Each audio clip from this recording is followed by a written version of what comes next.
fabric from the land of the five rivers.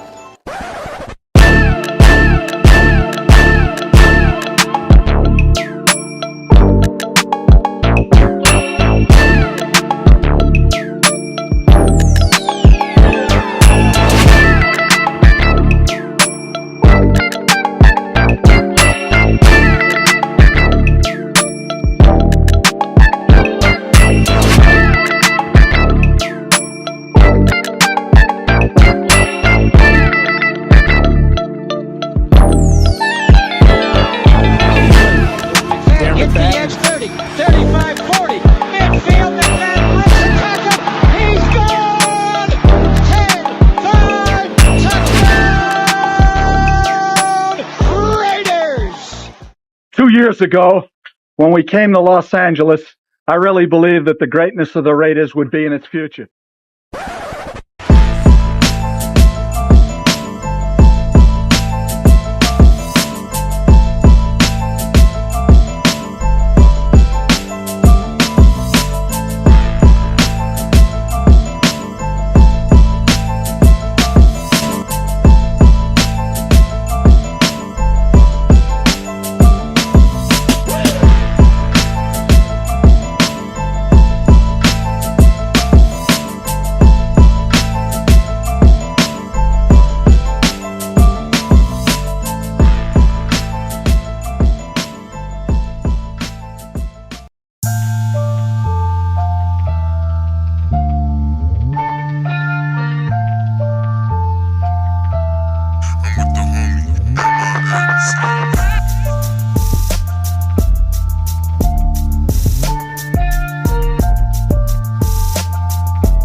We back.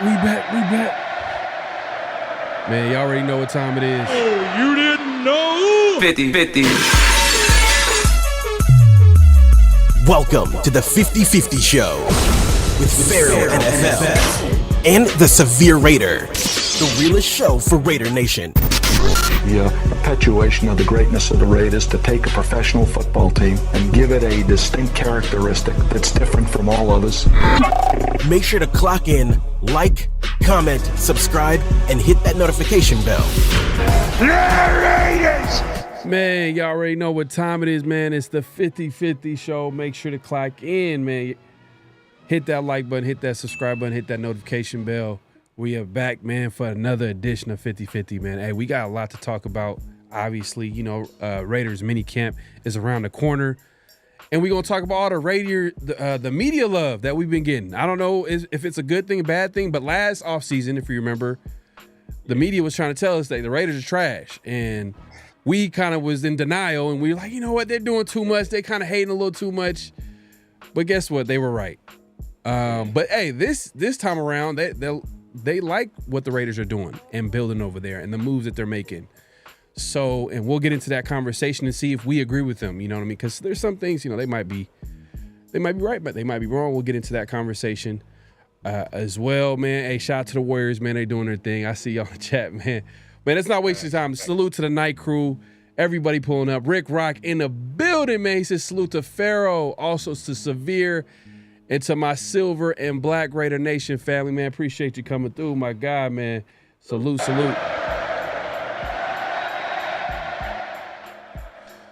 Hey, man, we're going to have a lot to talk about. Marcos in the building, man, says salute Raider Nation. My God, man, appreciate you coming through. Raiders 331, he just wanted to come through and say Warriors. I got to get that soundbite too, by the way. Yeah, that's it. You know, we got to get that sound. That's classic. That's actually classic. If you know, you know. Yeah, man. Hey, Marcos wants to remind everybody, make sure to clock in, man. Hit that like button, hit that subscribe button, hit that notification bell. Eric Raiders hater in the building says salute nation. Space Beast, as usual, man, coming through and supporting us, man. Appreciate you coming through. Says, yo, man, my God, man, appreciate you coming through. Let's not waste any time, man. Severe, man, what's going on? Hey, we got a lot to talk about, man. The Raiders, man, like, is this for real, man? Like, are we making the right moves? Do you agree with all the media love that the Raiders are getting right now from, the ex-PFF guys? I don't know if you pay attention to the 33rd team. They love what the Raiders are doing as far as the draft, the mix of safe picks and boomer bust, which we kind of talked about last week, and we kind of agree. And then we're gonna get into some of the notable quotables that make sure to look out for that. But do you agree with some of the love that the Raiders are getting right now? Yeah, man, I think the Raiders have had a pretty good offseason, man. They hired an established coach, a steadying hand. They got one of the best young GM candidates in the league in Spytech, who worked under Light for years and well respected in the NFL, especially in terms of personnel circles. A lot of people had a lot of very positive things to say about him. So, and then we did that. We went out, we got an established quarterback who's also well respected in the league. Especially, we're talking offline, like the film community loves Geno Smith. Like the average LA fan, they may not be familiar with him, or they may remember his time with the Jets, and that's kind of seared in their brain. But the people that have watched what he was able to do over these past few years with the Seahawks, they see, like, what, this guy is legit a very good quarterback. So we got that handled, and then we had a solid free agency class, and then we came out and had a pretty good draft. So. It's weird, man. The Raiders seem to be doing the right things, man. It's crazy. Yeah, I like it, man. And that's what I initially thought, and it just feels good, like, that other people ain't hating, because usually we're kind of used to the media hating. But I don't know, maybe us kind of like following the team and being a fan of the team. Sometimes it can create tunnel vision. Look, sometimes, not all the time, but sometimes it can create tunnel vision. And like I mentioned earlier, like last offseason, media was kind of trashing the Raiders. They were like, man, I don't know what the Raiders are doing. Rightfully so. We didn't have a quarterback. There were some questions about the Raiders staff, and all those things came to fruition during the season. Quarterback situation was terrible. Lou Getsy got fired mid-season. The rest is history. We seen what happened. We seen how it went down. So, but in this case, though, the Raiders had 11 picks, 5 in the top 100. Like I said, the Raider draft class is a mix of like good, safe, solid, smart picks, and then like some risks. You know what I mean? Some boomer bust picks, but they were done like kind of more in the latter half of the draft. Like from the Dante Thornton, which I know you said that's like one of your favorite picks of the draft. Obviously, 6'5", 4.3 speed. That's who. Yeah, that right there makes you think of the possibilities, what the offense can look like. And then obviously you got some of the Tommy Mellots. You got him. What dude had like a 4.3, 4.4, 40 something inch vertical. Obviously he was a quarterback. Now they're going to turn him into a wide receiver, aka what's the former receiver that played for the Patriots? Everybody keeps talking about Julian Edelman. Julian Edelman, and people kind of connect the dots. Oh, Tom.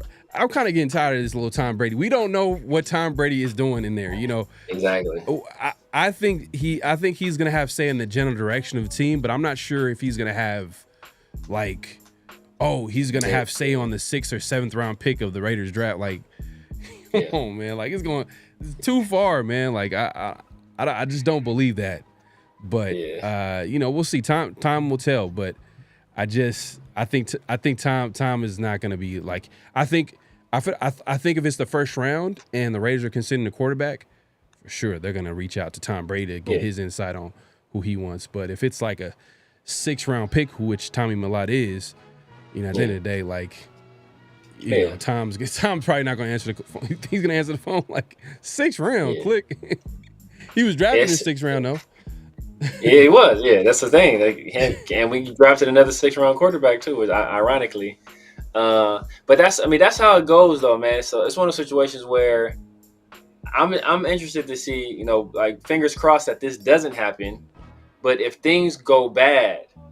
Or these same people that's like, oh man, Tom Brady, oh man, he's the one making these moves, and he's pulling the strings, and I wonder if these same people are going to point the finger at Tom Brady and say he's the person to blame for it all. So that's interesting. Because I'm one of the few people that I was in support of Tom Brady being a part of the organization, just having lending his brand to the Raiders and his cachet and his Rolodex, right, his contact list, like just that's very valuable. Have as part of your organization, not to mention his experience on the field and his leadership and all of that stuff. So, but if things don't go well, are people going to blame Tom? The same people that are trying to give Tom Brady credit now, are they going to blame Tom Brady, or are they going to be like, oh, he's Mark Davis? Go back to Mark Davis again. So I'm interested to see how it all plays out. But yeah, Tom Brady's not involved with the day-to-day stuff, man. Like Tom Brady has a broadcasting job. Then he's trying to be a dad. That's why he's still living in. I think he's still living in Tampa Bay. So, like those are his first priorities. I'm sure he has input. I'm sure he talks regularly with Mark Davis and with Spytech. I'm sure they correspond often. But he's like John Spytech talked about like the thousands of scouting reports they did. Like Tom Brady not in there. Like he ain't watching film. Like writing up no scouting report. Like he's not doing that. I'm sure they hey, take a look at this player. Like, what you think of him? He'll give feedback based on that. He's not. And just remembering what Mark Davis said before, Tom Brady was able to buy the team, and we were excited about was the fact that, Mark Davis was able to admit that, I don't know anything about football. Like, we need a buffer in between me and the head coach and the GM. Like, there should be a football guy, and that football guy, I think. We figured out it's Tom Brady. So I think, like you said, I don't think it's going to be the day-to-day with Tom Brady, but we'll see. Time will tell, as time goes on, maybe Tom Brady will have a more prominent role with the team, and he's probably going to be heavily into making decisions, but I don't think it's going to happen now. I think Spytech is a guy that he trusts, he believes in, obviously former teammate. He's going to have him he's going to be a guy that's going to grow within that position, as well as you got like a kind of like a Hall of Fame coach who's been there, done that, has been part of making football. It's kind of a solid combination if you think about it. Like you got a rookie GM, kind of interesting combination. You got a rookie GM and then a 70-year-old future Hall of Fame coach who was part of building some of these great teams in recent memory, great defenses in recent memory. So, and we talked about this before the show started. We're like, man, like I hope. Let's pivot back to the draft. I hope that Genty was a Spytech pick and not a Pete Carroll pick.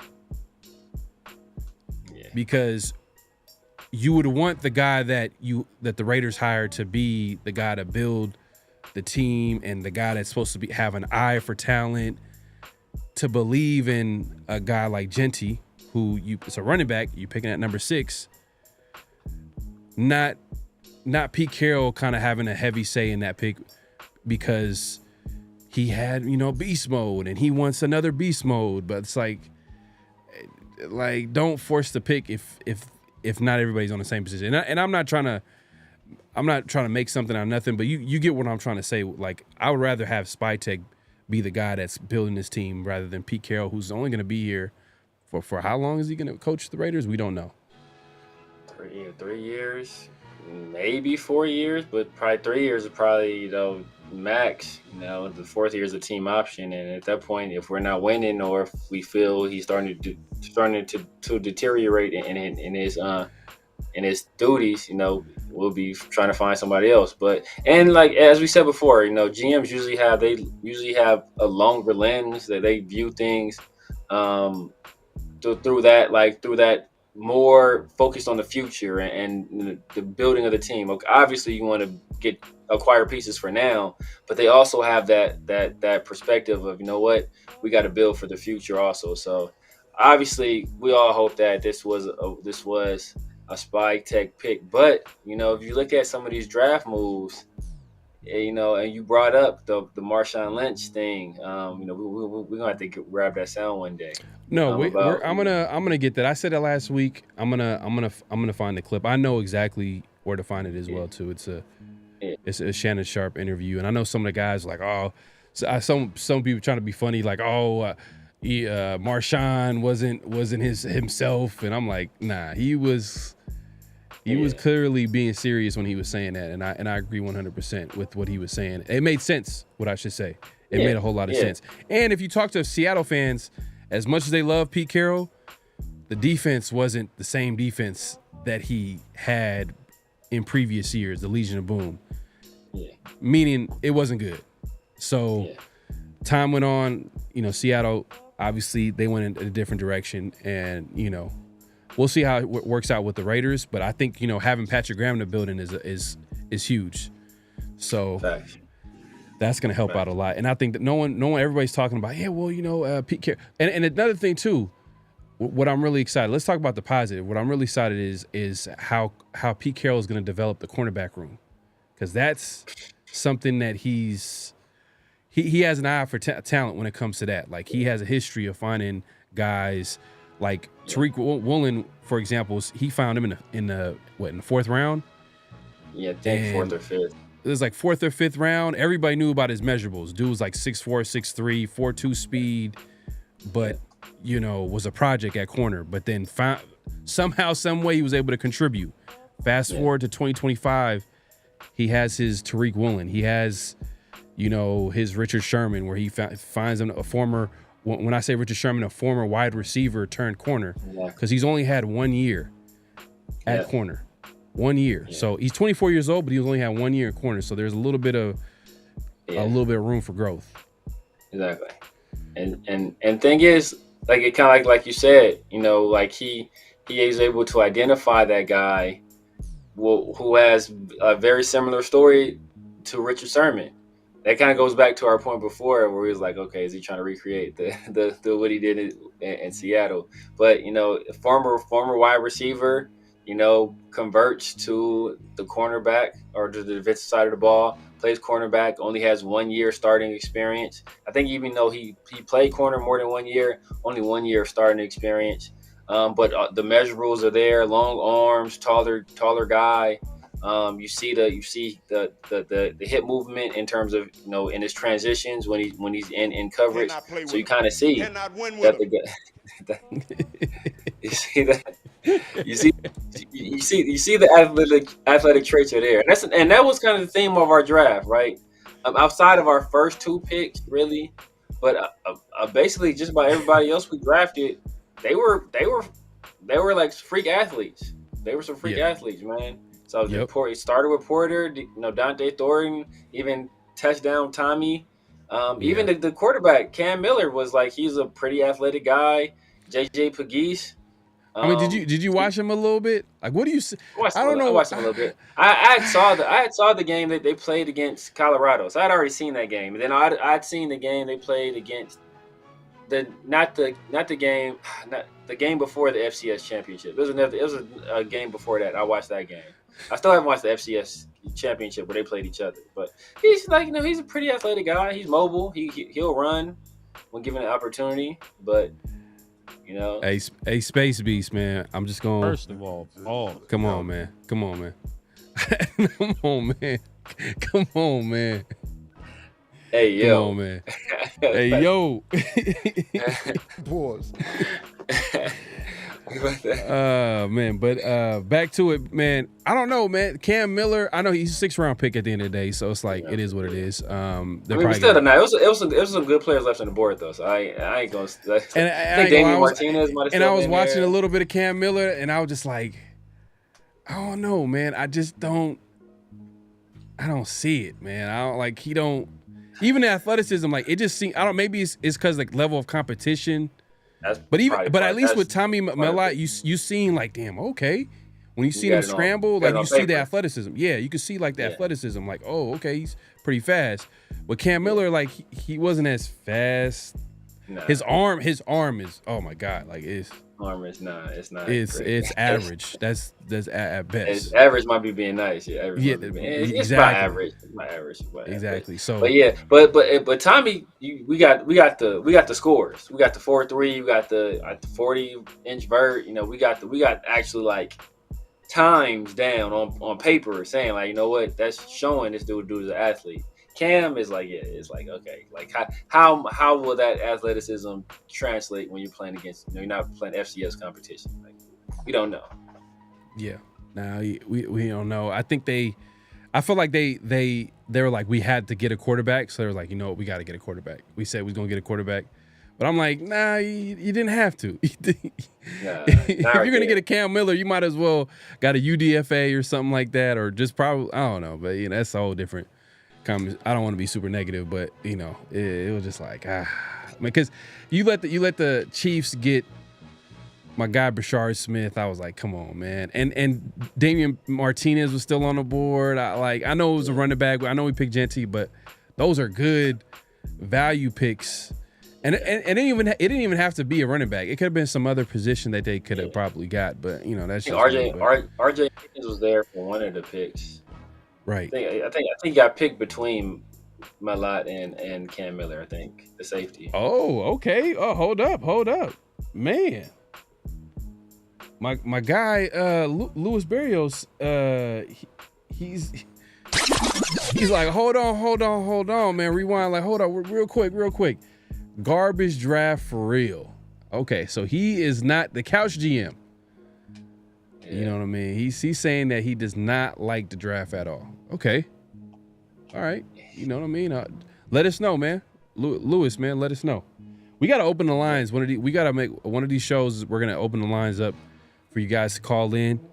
We would love to hear from you guys and, chime in because, Lewis, let us know, man. Why do you think this draft is it because we took a running back high? A Genty? Are you not a Jack Besh, a fan of Jack Besh? Let us know why you hate the draft. What was your issue with the draft? Torque says average draft. Okay. Interesting. Well, you know what? To be real, like I said earlier, there is a lot of boom or bust within the picks. Yeah. A little bit. There's a lot. You probably can say a lot of boom or bust. But if you think about Genty, well, he was a safe pick. He was a safe pick. Everybody has him as a guy that's going to come in and be an effective player. Jack Besh, another good player. And then from there, okay. But I think you kind of have to say Darian Porter. You could feel good about Darian Porter just because of Pete Carroll's history with developing that position, and I'm sure I like that pick for Pete Carroll. Yeah, I do too. But some people might be like, you told me about you was telling me about him like two. I was like, man, this dude and Dante Thornton Thornton was another guy. I didn't think Dante was going to go this high though. I thought Dante would be like a 5th, but they didn't have a 5th. They had 2 4ths, so it was like, you know what? And it was funny too because other speedsters start getting taken in the 4th too. But that's a whole different conversation. The other dude you're showing me about, Arian Smith.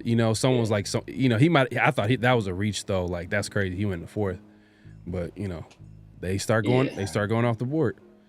Yeah, they did. And so it's a situation, but some of the guys, like the Tonka Hemingway pick, I wasn't a fan of that. Not necessarily like I don't like him as a player, but I thought he could have been drafted later.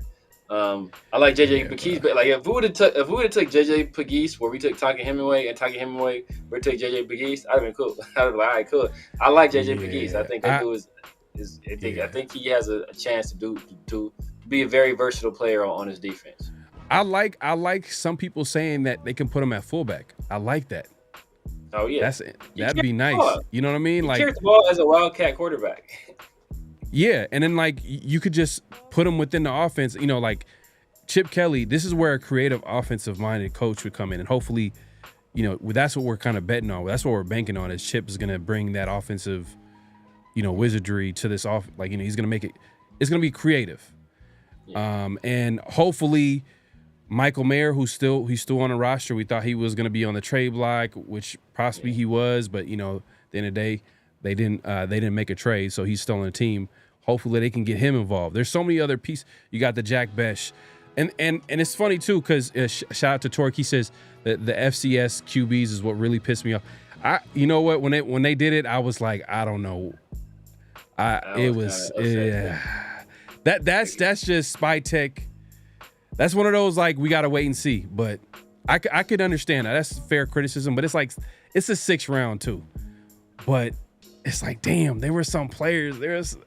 Come on, man. It was like, come on, man. Like, but they went ahead and got guys that they wanted. They felt like they can coach up and develop. So, yeah. We'll see. But that's fair. Lewis says, I'm not buying it. I like the first 2 picks the most. The rest, Spytek passed up a lot of talent. I hate his Akubah over Sanders. I hate his linebacker position. I hate his.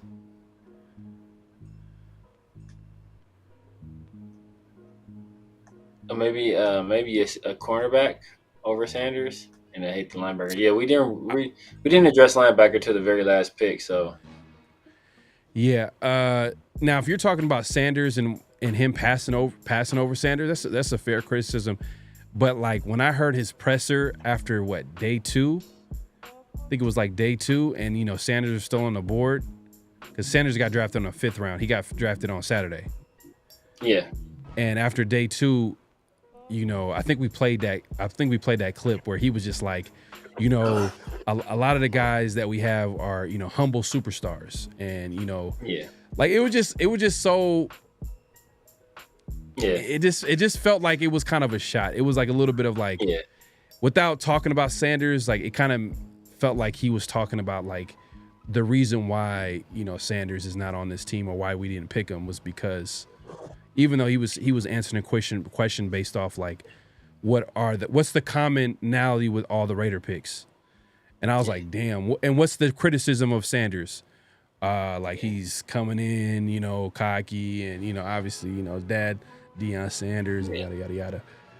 Yeah. I mean, we'll see, man. Like that, that's a fair criticism. They passed in the 5th though. They could have had if they could have got drafted him in like the 4th. It was definitely a shot. Another pick though, Lewis. I'll give you another pick too. The Hemingway pick. I ain't gonna lie, that one was kind of random. Tonka Hemingway. I was like, what the hell? We could have went that. I agree with you. That one right there, but that's one of those like the tweener picks and what Pete Carroll likes to do on defense with defensive tackles. Like he likes those guys where you could like, you know, put them everywhere and move them around and stuff like that. But yeah, there was a couple of those. Yeah, I give it to you. But there are some picks I like, man. I like the Darian Porters. I like the Dante Thorntons. I like the you know, obviously Jack Besh. At first I didn't, just because I felt like we had a few Jack Beshes on this team. Yeah, exactly. You know, we have the Jacoby Myers. We have the Michael Mayers. We have the Brock Bowers. You know, like we have similar guys that are gonna like basically be on the same, same part of the field, like the short, the intermediate part of the field. But you know, a lot of people praised it, and they're talking about how Chip Kelly is gonna be able to like, you know, use them and moving around, and they're gonna have a diverse running scheme. So we'll see how that looks like. I gotta see it. I gotta see how it works out. But then Dante Thornton kind of like brings it back. I'm like, oh, okay. Exactly. Yeah. But I'm looking at Dante Thornton though as a project too, by the way. Possibly. But in the midst of that project, so it's okay. It's cool to be a project as long as you have one thing you can do elite.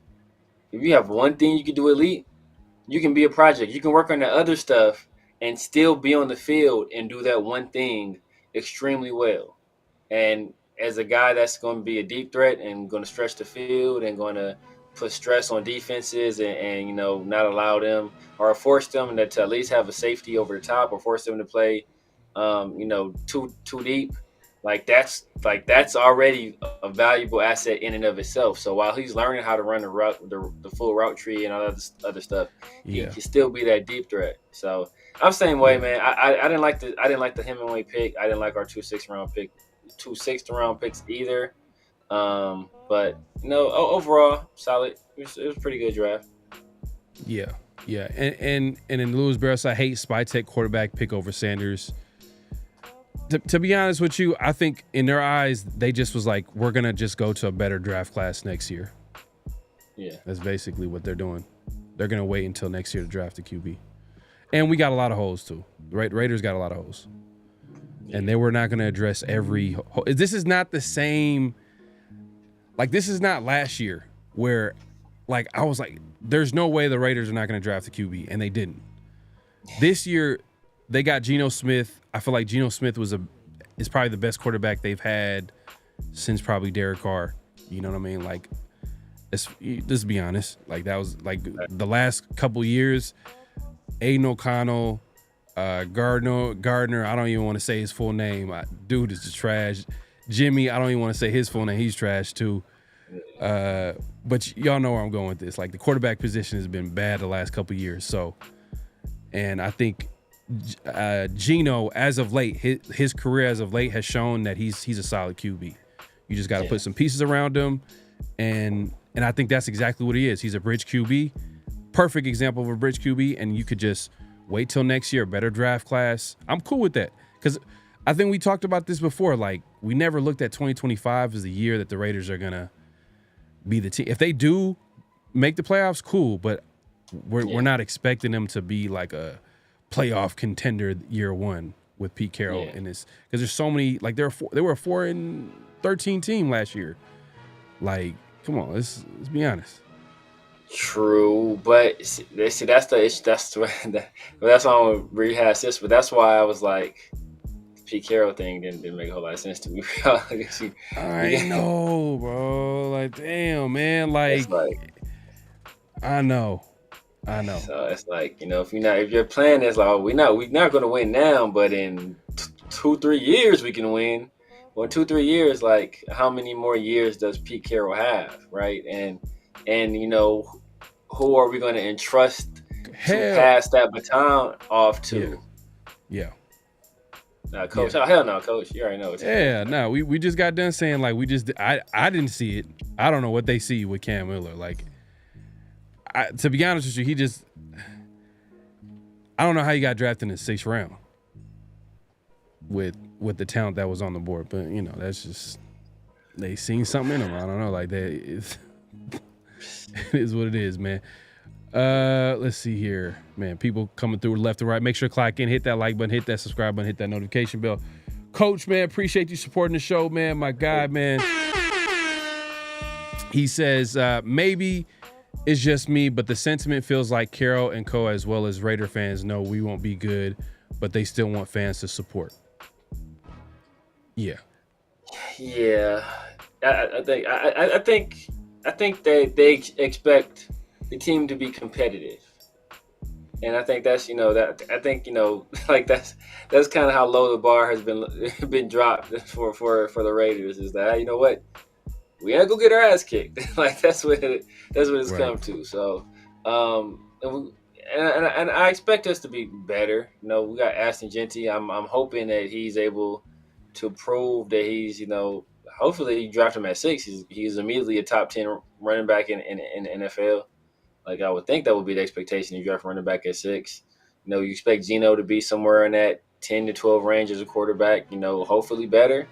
Not like we have a lot of weapons on the outside, but hopefully his chemistry with Brock, they get something going, and Brock has a crazy year, and Jacoby builds on what he did last year, and then we finally get Michael Mayer involved, and then, Chip Kelly figures out a way to utilize Trey Tucker, and then we have Deontay Thornton, and then, even with all of that, it's still going to be some tough sledding, but maybe we can be competitive. And I think that's what they're trying to build to. They're trying to necessarily, this is not a ceiling team, right? This is like a floor team. So I think they're trying to set the floor at like 6-7 wins. All right, we're not going to be lower than 6-7 wins, and then hopefully we can build off of that. Yeah, I'm sure they're going to want to improve from last year. I mean, last year was a whole different regime, but they understand they was 4-13. They're going to try to be competitive. I think they're going to try it. Look. Teams that have usually, and it is possible, maybe Geno could have that impact with this team with the pieces that we put around him. Maybe Chip Kelly has an offense that is dynamic and exciting and explosive. You pair that with the defense that, Patrick Graham has something up his sleeve in his 4th year coaching the defense and the pieces that we got him. Maybe it's possible, but I'm not expecting it is what I'm trying to say. There's some holes on his defense. For example, like we mentioned, corner is still is a question mark. We don't know how that's going to look like. Yeah. Linebacker is still a question mark. That's the biggest question mark on the team. Outside of Malcolm Kuntz. Yeah, interior offensive line, Kappa and Meredith and Parham. How's that going to go? Rodgers too. He's in that mix. Yeah. So. How's the running game going to look? Hopefully improved. We got Genty got to be that guy, but we still don't know how it's going to look like. But we're expecting. I think there's a little bit of expectation with the run game too, because with Chip Kelly coming in, his history with just coaching up a really good run game, and then obviously Genty being the number 6 pick, it's going to be a lot of expectations, but. Man, it's all good, man. Hey, man, if you watch the Raiders long enough, I'm okay with just saying okay, this is gonna be a year where they can build a foundation, build off this year, and then the next year is gonna be like the year. Yeah. I'm the years, the offseason where I'm like, we're gonna win the Super Bowl, man. I remember when I was a kid, I was like, oh man. Been watching these dudes lose for years. Ooh, man, you learn the hard way. That's not how it works, man. That's not how it works. I got a question for you, Pharaoh. You still excited to watch Ashton Genty run the ball? Nah, for sure. Yeah, nah, definitely. I'm definitely excited to see the run game. I want to see what he's going to do. What is it going to look like on the pro level? What is it going to look like going against everybody's going to be fast. Everybody's going to be strong. You know what I mean? Everybody's going to be athletic. What is it going to look like? What is that going to look like in the NFL level on that stage? So we'll see how it looks like. But yeah, I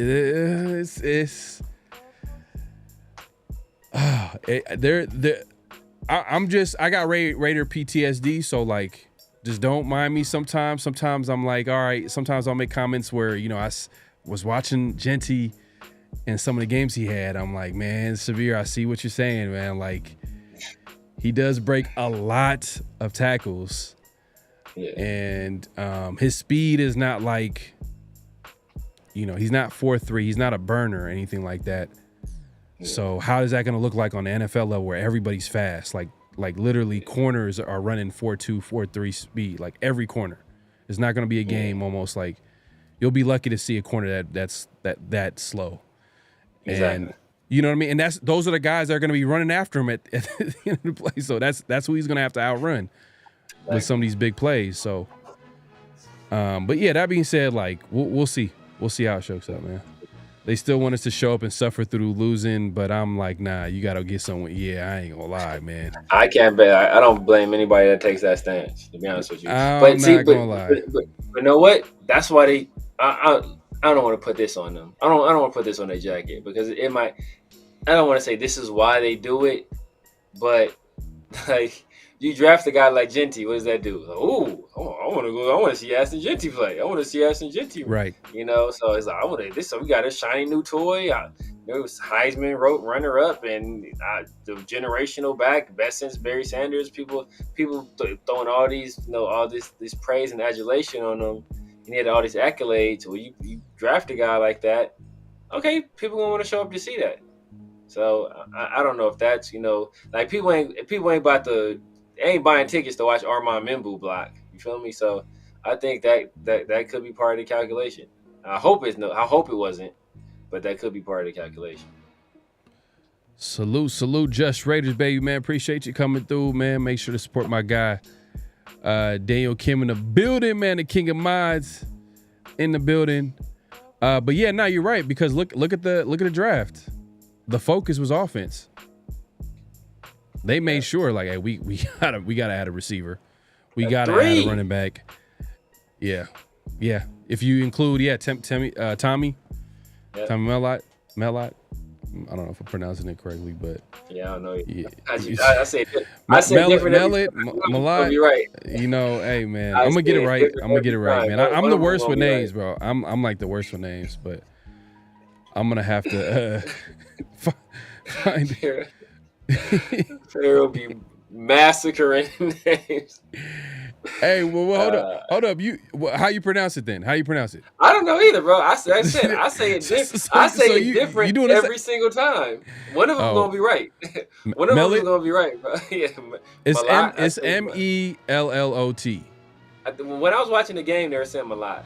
So I go with Mellot. Yeah. All right, I'm gonna go Mellot.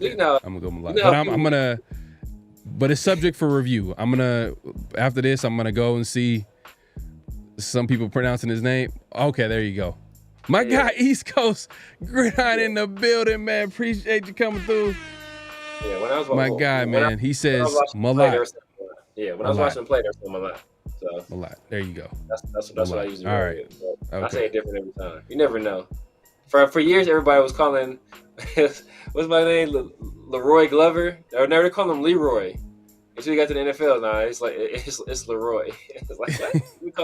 we calling you Leroy for years. Damn, Leroy Glover. Damn, that's a name right there. That's old school right there, man. You took it all the way back. You talk Cowboys? Play for the Cowboys? Yeah.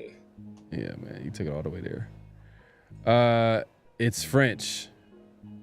It's Melo. Melo.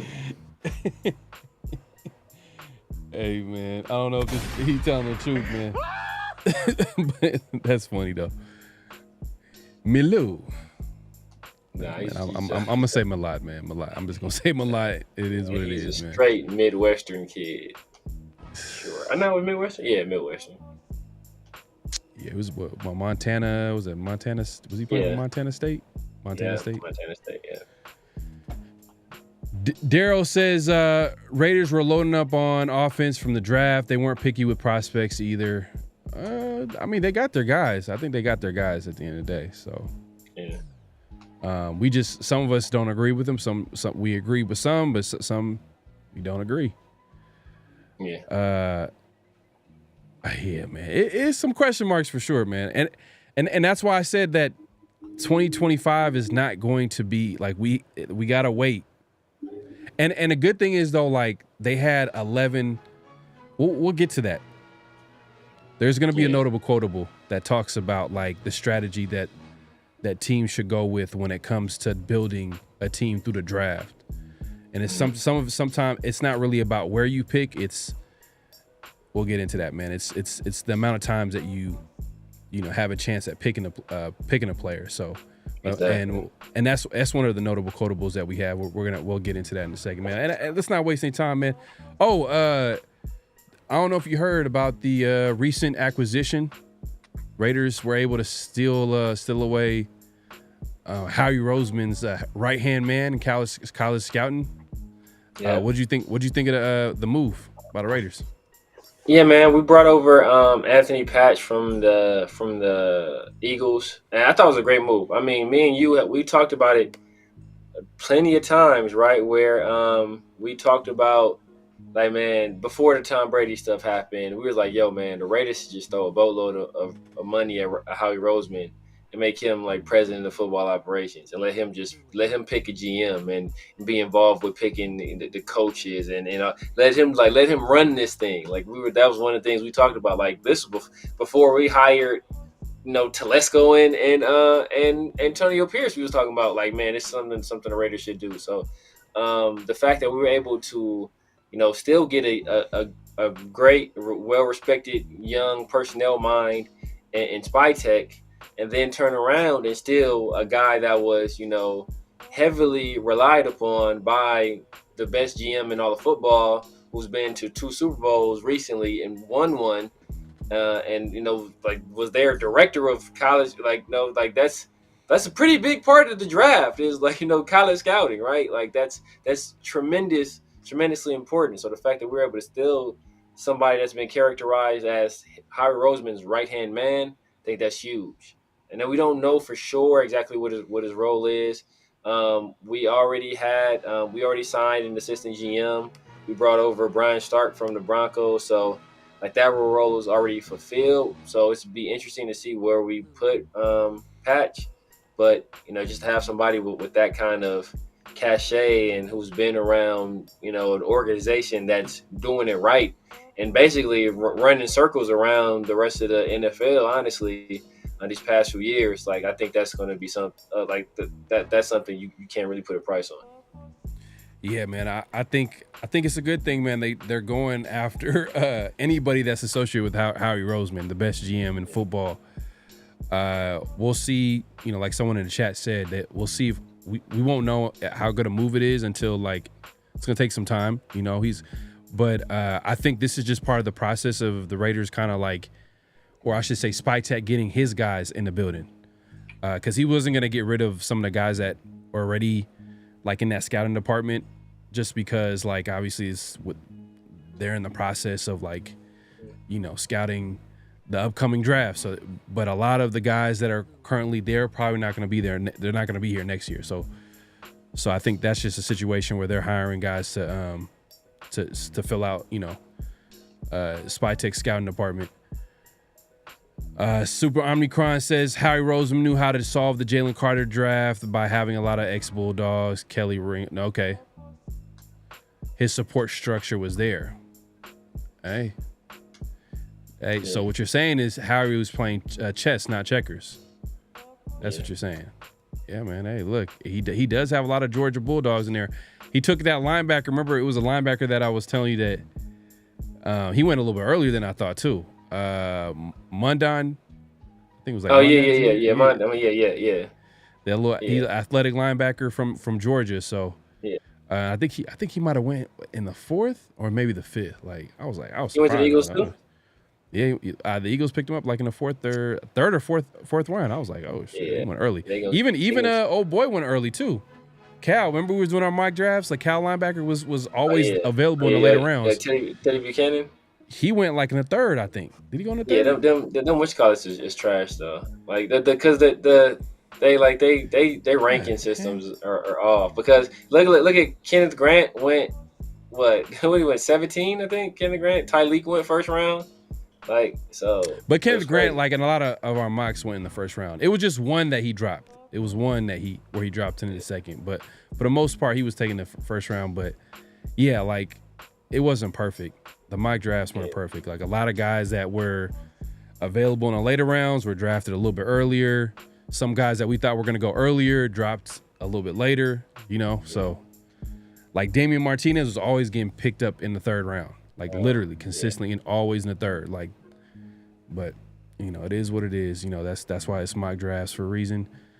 Man, we appreciate everybody coming through. Make sure to click in, hit that like button, hit that subscribe button, hit that notification bell. Is there guys out there that you think that can help the Raiders right now with how the Raiders roster is, constructed right now? Like, we mentioned some of the question marks. We mentioned linebacker. Maybe a wide receiver, a veteran wide receiver. Is there anybody out there that you can think of possibly that can help out?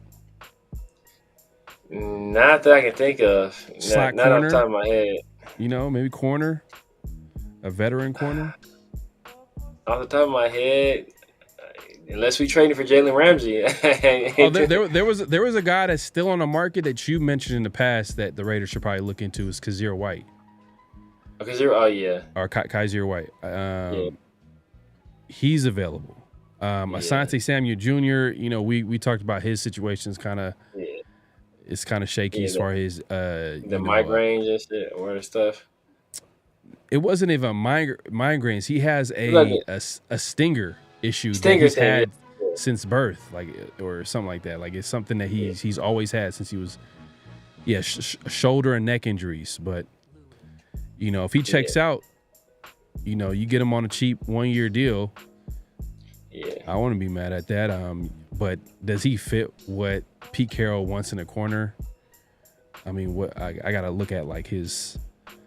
It's crazy with Pete Carroll. I'm looking at all these corners. I got to make sure, like, if they got short arms, they're not getting drafted. They're not gonna get picked up, man.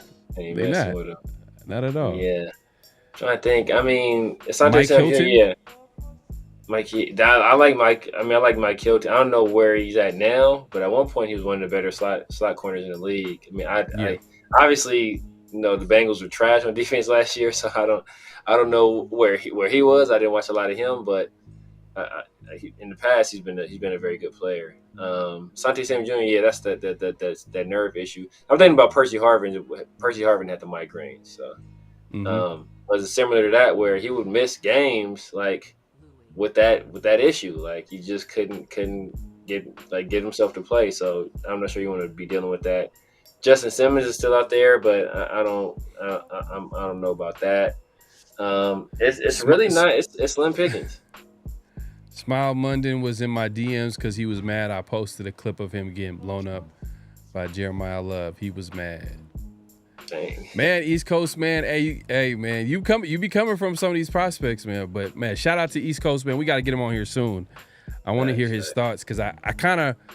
You're not a big fan of the Raiders. I know you're not a big fan of the Raiders draft class for sure. Yeah. You mentioned that early on. Like I think last week I think I seen you say that too. I think on social media I seen you say that you're not really a big fan of the draft class. So that would be interesting to hear your take on you know, why you think so. And I'm sure you already broke that down, but we got to get you on here, man, soon. Brandon Rambo says y'all could have picked up that Florida State quarterback and let him learn behind Geno. Probably would be a best situation for the Florida State QB. I don't know if Florida State QB because boy just retired. He medically retired. Jordan Travis. Jordan Travis retired? He medically retired. Yeah. Hold on. For real? Yeah. Jordan Travis. Brew McCoy medically retired too. But damn. You know, he just got drafted. Yeah. Brew McCoy. Jordan Travis? Oh yeah, last year. Yeah, he medically retired. Brew McCoy medically retired this year or before. Yeah, after this draft class. That's why he didn't get drafted. He would have been selected for sure. He didn't even play. Like this is actually he's in actually a good situation right now because like he might have an opportunity to play. I think who's the quarterback? Justin Fields. You know what I mean? He can get hurt. Yeah. Not play well. You know they could just easily. Yeah. He was searching for. Damn, his left leg hasn't fully. They drafted him in the 7th round. They drafted him in 7th. George Travis, yeah, I believe in the 7th round. Oh, okay. So it's not like he wasn't a premium pick, but still, you rather not waste a draft pick. Damn, he said I gave everything I had to the rehab process, but despite my efforts, my leg never responded the way we hoped. Wow, man. Whew, man, that's tough. That's crazy. Yeah, he went from Heisman hopeful to, you know, done. Man, that sucks, man. That sucks, man. Because, sheesh. A lot of Raider fans loved him. A lot of Raider fans were like, man, we get why draft Michael Penix? We could take Jordan Travis. Yeah. Oh, okay. He He gave us C. Okay, it's not as bad as I thought.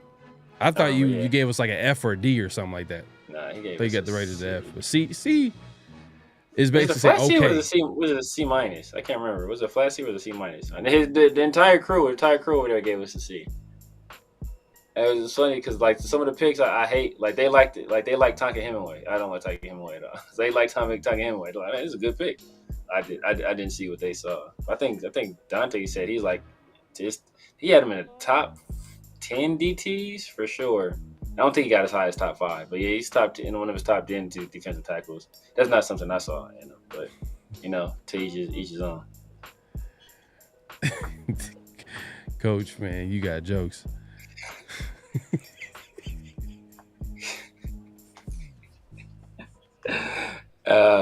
If you followed the draft last year, he's a short quarterback from Florida State that every Raider fan was like, you gotta draft Jordan Travis.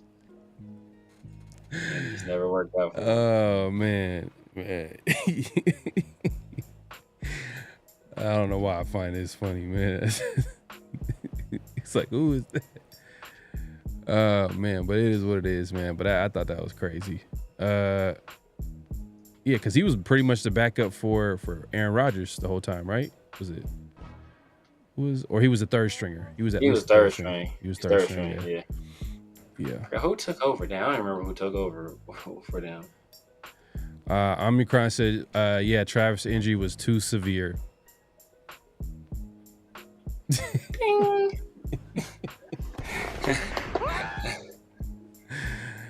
Omnicron, man. You out of control right now. All right, man. Hey, man, we appreciate you coming through. Make sure to clock in, hit that like button, hit that subscribe button, hit that notification bell, man. It's that time, man. It is that time. It's, flag on the play. 69, offense. He was giving them the business. Severe, if you want to give the intro this week's flag on the play. So we're going to start with, I don't know if you guys heard about it. It was a story on ESPN, but the Trump administration is talking about cutting that studies traumatic brain injuries. Too late. They're trying to get us right now.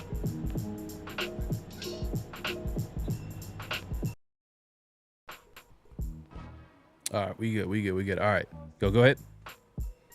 Yeah, so they're trying to, they're attempting to cut funding that studies traumatic brain injuries, and this is going to have a huge impact on the sports world, especially like high school level sports and youth sports, because they're cutting. It's not even a whole bunch of money. It's not a whole bunch of money that they're cutting for this program. It's like $8.5 million, which that's you look at that compared to our GDP, that's like infinitesimal. Like that's like you dropping a penny on the ground, like essentially like a normal person. But for whatever reason that they want to cut this important research, and how it's going to affect youth sports is that in a lot of states, in order for you to be licensed or be credentialed to be able to coach or to coach on a high school team or coach in a youth league or have a youth league, you have to go through Heads Up. And part of this funding was going through teaching those Heads Up programs, which is something I'm sure we've seen, like the NFL commercials. They're talking about the Heads Up program, which is like teaching like safe practices in youth football and whatnot. And a lot of these states having that is a requirement. So if you don't have that, you can't coach, or you can't have you can't train players, or you can't have a youth league. So this could potentially have devastating ramifications on youth sports. And also, during this part of the training was teaching kids how to tackle the correct and proper way.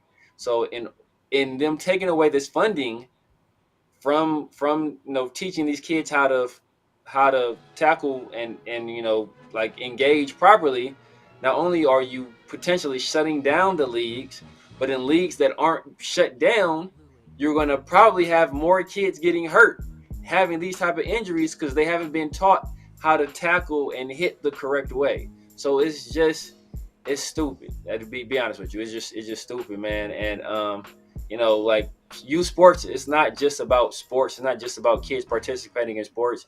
It teaches you so many skills, like, interpersonal skills, communication skills, leadership, teamwork, toughness, like grittiness, collaboration, planning, like work ethic. It's so many things. So to potentially rob hundreds of thousands, potentially millions of kids from being able to participate in that, I just for $8.5 million, which is a drop in the bucket in our budget, it just doesn't make much sense to me. Yeah, definitely flag on the play, man. Hey, man, it's crazy, man. It's crazy out here. We definitely have. We're not done though. We got another flag on the play. But before we get into it, make sure to clock in, hit that like button, hit that subscribe button, hit that notification bell. We appreciate everybody coming through. The next flag on the play is your favorite running back, Severe, Josh Jacobs. He's kind of going. He's going. It's a media tour right now with Josh Jacobs. I'm seeing him everywhere. I seen him with the Pivot podcast. I seen him with Bussin' with the Boys, and I seen him with some streamers that a big streamer. I think B-Lou. I don't know if you're familiar with B-Lou. I seen him on. Yes, I seen him on there. And it's just he's everywhere right now. But he had an interesting story the other day or recently where he talks about remember that story where, Josh Jacobs was in the parking lot. He was this close to signing, an extension, and he didn't make it in time, and he was with Max Crosby in the car. Well, Josh Jacobs, he goes into details on what happened, and this is why, this is a big flag on the play. I'm just go ahead and play the clip, man. Then what's crazy is when they were trying to get me to come sign, this is crazy. Before I came to sign, me and Max on the phone, Max trying to make it work. He was like, man, please just come. So we come up there and we got like an hour left before we got to sign the paper or, on a deal or not. And me and Max is in the car. Dude comes up to my car and he's talking to us while he's moving his phone around. He's on the phone with an interviewer, literally on the phone with a reporter while he's talking to me, bro. So anytime that I know it's one reporter over there, that anytime he had anything to say and they'd be like, where are people getting this information from? I'm like, it's coming from them. So I was like, it was just a weird situation, bro. I'm telling you. And it has nothing to do with the Raiders organization. It's more so the people that they had in there at the time. And you know what made it worse? I seen it. I didn't say nothing. Max was like, bro, did you see who was on the phone with? I said, okay, so I'm not tripping. I was like, I thought, sometimes you be like, bro, I'm tripping. Like I might be tripping for real. Yeah, I'm doing too much. But like when Max brought it up, I was like, okay, I know I ain't bugging. I'm like, yeah. But that's when I knew that the relationship was over with. Flag on the play, whoever was recording Josh Jacobs, and he wasn't recording him. He literally had someone on the other line, and who he had on the line, I think we have an idea who it is. Who's tapped in with the team, and that always seems to have he's kind of like the Raiders insider, but then I don't know. We know who it is. We know it is. Should we say it? Should we say it? We don't know who it is. We have a strong idea of who it is based on some of the context clues that were given in that soundbite. So we don't know for sure, but we definitely have our thoughts on who it is. But I mean, what makes it worse is, first of all, no, it wasn't. It wasn't who we're talking GM about at the time. Well, GM at the time was Telesco, I believe. No. Was Ziegler? It was Dave. Ziegler. No, it wasn't. It was no. We're not implying that it was Dave Ziegler. Yeah, Dave Ziegler was who was the GM, and obviously Josh McDaniels, the head coach at the time. But who we're implying is someone in the media. Yeah. All eyes. Nah, it was a staffer. It was a staffer. He was on the phone with somebody from the media. And you just all eyes. I'm gonna say no. Hell no. Hell no. Oh yeah, nah. I'm just gonna say that. That dude. But know what? Know what though? Know what? I'm just gonna say my cousin.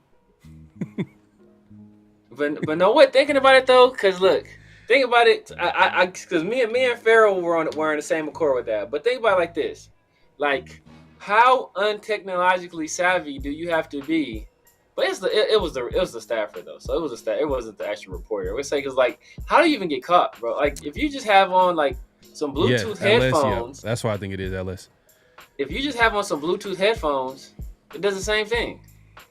You can like listen to everything right there. You don't have to have the phone out or it's like it's like, how did this dude even? Because if you like, I don't know, like how do you even allow him to even see your phone? Like, why are you waving your phone around?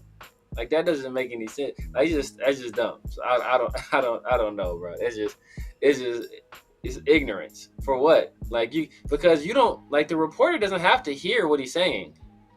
You could just talk to him and you could just give the reporter the same, and the reporter's going like, he's going like, if you have it on background, like, he's going to roll with the story. Like, my sources told me this.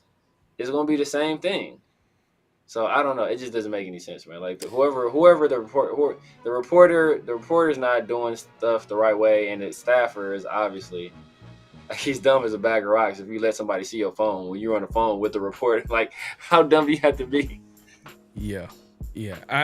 And then, you know, if you've seen a lot of what Josh Jacobs was talking about in some of the interview he had, or interviews that he's had, it was the Dave Ziegler and Josh McDaniels experience, probably the Josh McDaniel experience, because we all know that he was kind of like he was running the show. So, you know, it is what it is, man. The Raiders dropped the ball. You know, at the end of the day, I think Josh even admitted that he should have been way more straightforward. It just felt like Josh always was sending like hidden messages, and, you know, we didn't know what to believe, and, like, you know, and now that he's able to just sit down in an interview and just say exactly what happened and literally say, hey, Max Crosby was with me. He's seen it. He mentioned it. Like, this is what happened. Like, I wanted to stay a Raider. I mean, he does have a Raider tattoo. Like, you know, he wanted to make it happen. It's just the Raiders just didn't want to bring him back. I mean, it's not like the Raiders were paying a quarterback. It's not like we had a quarterback on salary. You know, we all knew that Josh was a solid running back. You know, me and Severe, we've had our conversations of why, you know, Josh should go or leave. But, like, if looking at that Packers deal, the Raiders could have did that deal if they wanted to. They could easily did. That was a non-guaranteed deal. Like, it was not, you know, it's not guaranteed. So they could easily get out of the contract whenever they want. Yeah. And you still have a good back in Josh Jacobs. But, you know, it is what it is. But flag on a play on that Raiders staffer for, you know, trying to record Josh Jacobs with a Raider media member on the other line. And, you know, you guys can figure out who that is. You know, like I gave y'all the clue earlier. You know, I gave y'all LS got it though. LS got it for sure. LS got it. Shout out to LS, man. But yeah, man, that wraps up Flag on a Play. If you haven't already, make sure to clock in, hit that like button, hit that subscribe button, hit that notification bell. We appreciate everybody coming through. Daryl, I can't even pronounce that last name. DJ Uwagalele. DJU. That's the dude he was a quarterback at Clemson, and then he went to Oregon State, and then he went to, I don't know where he went after that. That's tough right there, man. Yeah, that's he was tough, a five-star. Him and Bryce Young that year they came out, they were like the number 1 and number 2 quarterbacks in that class. And then, you know, Bryce Young obviously went on to be the number 1 quarterback, and then DJU went on to go undrafted.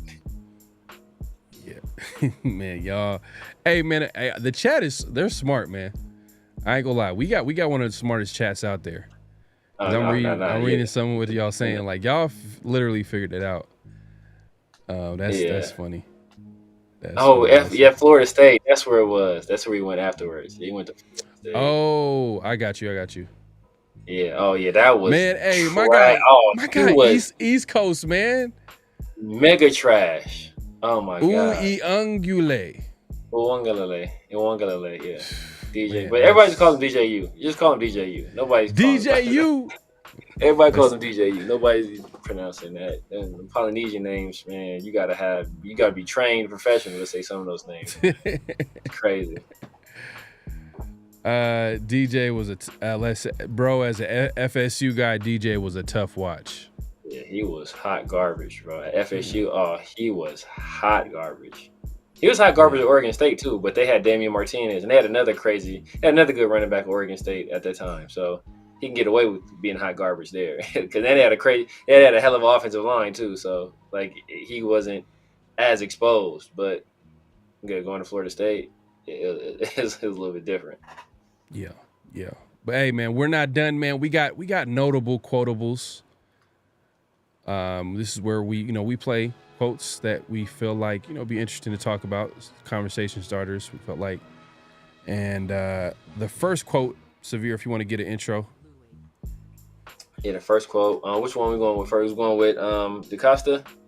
We go to DeCosta. Let's go to DeCosta. We brought it up earlier, or we can go, or should we start off light and go with Aaron, Terrell Suggs and Aaron? Yeah, let's go with that. Let's go with that. All right. So everybody knows about Aaron Hernandez. Everybody knows about how the Aaron Hernandez story ended. We kind of know how good of a player he was, but Terrell Suggs, like, he gives you even more insight into just what it was like to be matched up with Aaron Hernandez, not only as a football player, but Aaron Hernandez, the murder.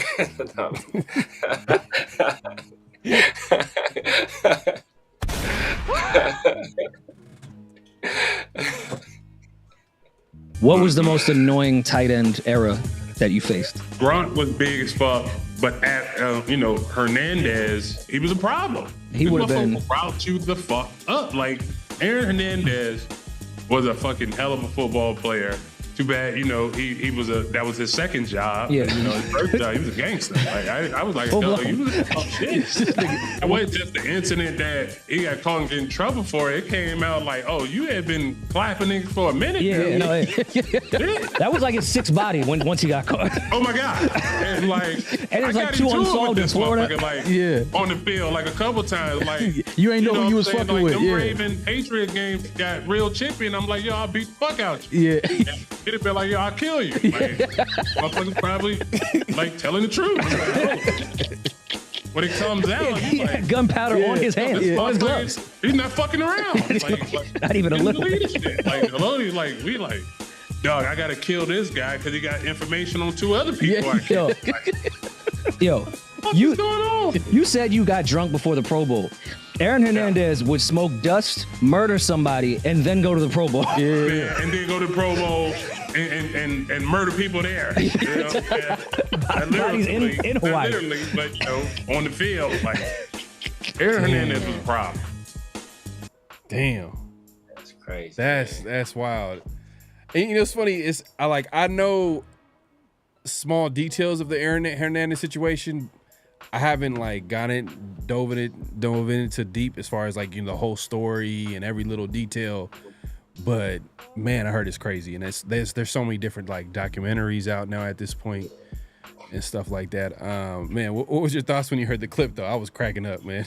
I was dying, but what was crazy is that I went to not what I went to, but I was watching something else before I saw that clip. Before you sent me that, it was funny because I was watching Edelman. Edelman has his podcast, and he had Gronk on there. And Gronk was talking about Aaron Hernandez, and he was talking about just how good Aaron Hernandez was. And he was saying, Gronk was Gronk was saying his first year, he didn't play much. He's like, part of the reason that Gronk himself didn't play much is because he couldn't get a grasp of the playbook. And, it's Josh McDaniels' system, and it's super complicated, and it's complex language, and there's all these checks and all this stuff.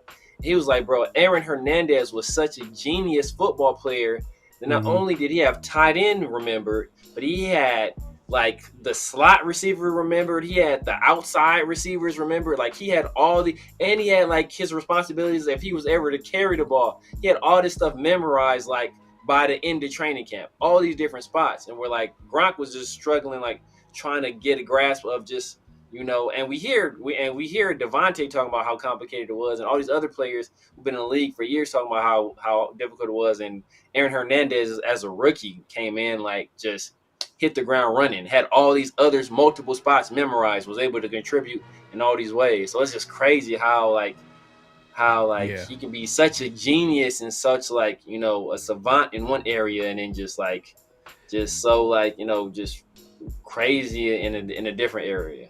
It's crazy because like the way the Patriots were able to like create a system for both Gronk and Aaron Hernandez to be productive, like that 12 personnel, they were able to like actually put that out there and make it work.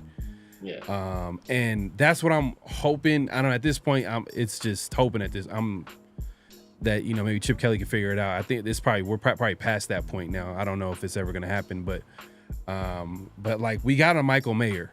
We got a guy who was a pretty productive player from Notre Dame. You know, we got him in the second round. And then, you know, the following year we got Brock Bowers, completely different skill set. Yeah. But, you know, with the Jacoby Myers kind of coming, you know, he's a player in this offense. Now we got Jack Besh. Do you see something like can you envision a Chip Kelly making an offense incorporating a Michael Mayer and Brock? Obviously Brock Bowers, but like, you know, finding a way to get Michael Mayer involved, or is it just at this point like he's just going to be the odd man out with, you know, obviously them drafting Jack Besh in the second round, and then obviously Jacoby Myers, and then Brock Bowers leading the way? Definitely he can do it. And well, first of all, like Chip Kelly, first and foremost, likes to run the football. So running the football, you can run the football out of 12 personnel, especially when you have tight ends who are, you know, as willing blockers as both Bowers and Mayer are. Now, like I said, Brock, he's not that good of a blocker in my opinion. I've watched him block ad nauseum. I've watched, you know, just about every play. He's very willing, he's very physical, but you know, technical aspects of it aren't always there. And we saw that rear its ugly head several times last year, where he would miss assignments and, you know, he would read things wrong, and it's part of our struggles in the run game were just guys missing assignments. But him and Mayer are both extremely willing. So once you have that as your foundation, then you can do all kind of things, because it starts with the run game, and then you can do play action. You can go play action boot. You can get these guys in motion, and then you can like get favorable matchups, especially when you have a guy like Brock who is, you know, too big for most corners, too fast for, you know, most linebackers and most safety. So then you can really get creative, and you can split them out, you know, in the slot, and still have, you know, Michael Mayer lined up in the traditional tight end, and you do all kind of crazy stuff. And, you know, Chip did some 12 personnel last year at Ohio State. And obviously, you know, they won a national championship last year, so he was able to do it successfully. I don't know why, like, when I see a Michael Mayer and I see his skill set, I feel like he could be a good red zone target. Oh, yeah. You know what I mean? Like, his skill set, you know, he kind of like is a guy that jump ball kind of guy, you know, go up and go get it. You know, we've seen a little bit of that. I think he had like a highlight he had with AOC where against the Jets, you know, but it's just we haven't really seen it on a consistent basis. Maybe a lot of it has to do with the quarterback play, and he's not able to transcend it like a Brock Bowers. Like, it doesn't matter who we have at quarterback, Brock Bowers is going to get open, he's going to get the football, and he's going to be productive.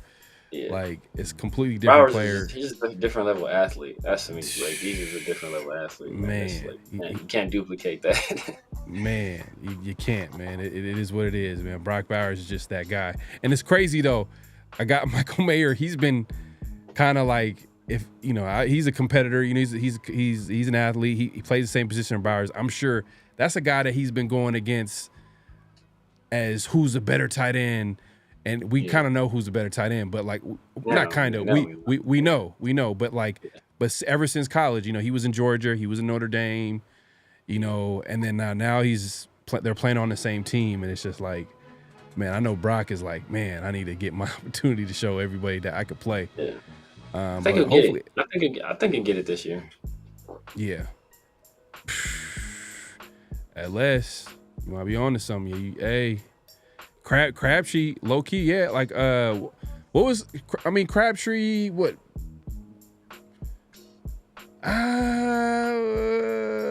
I'm trying to think.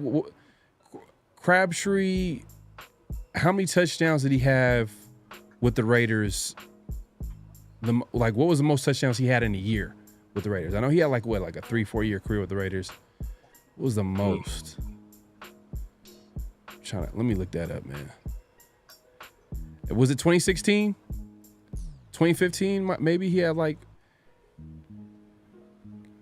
Let me see. Because Devontae came through and had 14. That's Devontae. Yeah. And a lot of that was a lot of big plays too. Let me see. Michael Crabtree. But I remember Michael Crabtree had some touchdowns. I remember he had that 3 touchdown game against the Ravens. Let me see. Strong hands, end zone. Let's see. Career stats. Receiving. Let's see. Touchdowns. 9. 9 was the most. Is it 9? Yeah. No, that's nothing crazy. Yeah, crazy. Yeah. That was his first year. In 9.88. He's consistent. That's tied for his career high though. So yeah. He ain't scored a lot of touchdowns no matter where. I mean, nowhere he went. Nah. And to be honest with you, Hunter Renfrow had 9. Yeah.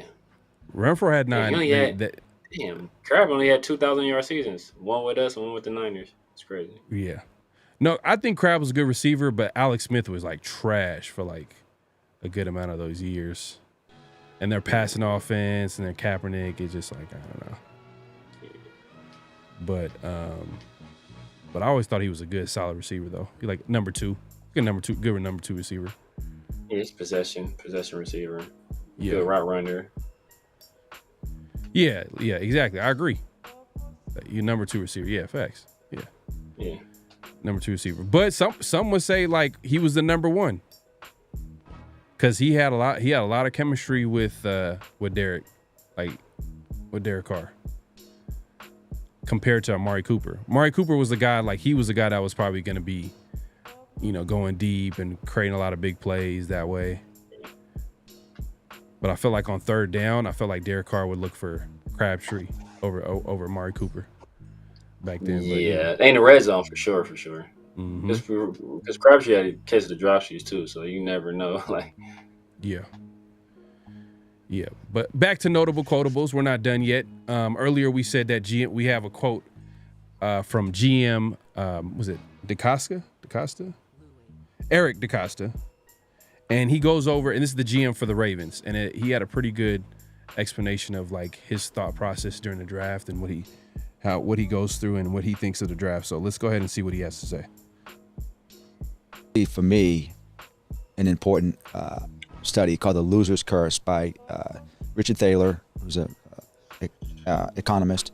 For me, an important study called The Loser's Curse by Richard Thaler, who's an economist, and Cade Massey, who's a professor at Penn now. And the idea of it basically is that teams simply don't do any better drafting than anyone else. You're all going to be about the same, right? So the idea that you're going to trade up, and basically that the draft is inherently sort of a luck-driven process. Now, I don't believe that, but there is an element of luck involved. So if you think about that and if you accept that premise, then you're trading up for a player that you think is better than anyone else, right? And you think that team's going to draft him. Right. But most of the time, they're not going to draft that player. And so what we've seen over the years is that player is probably going to fall to you. Could he be selected? Yes. But there's no guarantees that player is going to be better than the player that you end up getting. Yeah. So they call it the loser's curse because the team at the top, it's like, oh, he's got the first pick in the draft. Well, you know what? The player that they select, we've seen this many times. There's no guarantees that player is going to be better than the player that gets selected at 25 or 30 in the first round. And so all things being equal, I know I'm doing a lot of talking about this, but it's a passion of mine. All things being equal, right? The fact that no one really knows who's going to be better than anyone else, the only rational approach is to get more at-bats, is to pick more. And so what we've seen over the last 5 years, but especially this year, everyone seems to be drafting players, the same players. So it's like going to a restaurant with 20 of your best friends, and there's 20 things on the menu, but all 20 of you are ordering one of the same 3 entrees, right? You're all getting the steak and you're all getting the pasta. Maybe a few guys are getting the crab cakes, but nobody's going after the vegetarian option, right? And nobody's getting the lamb. Everybody's eating the same things.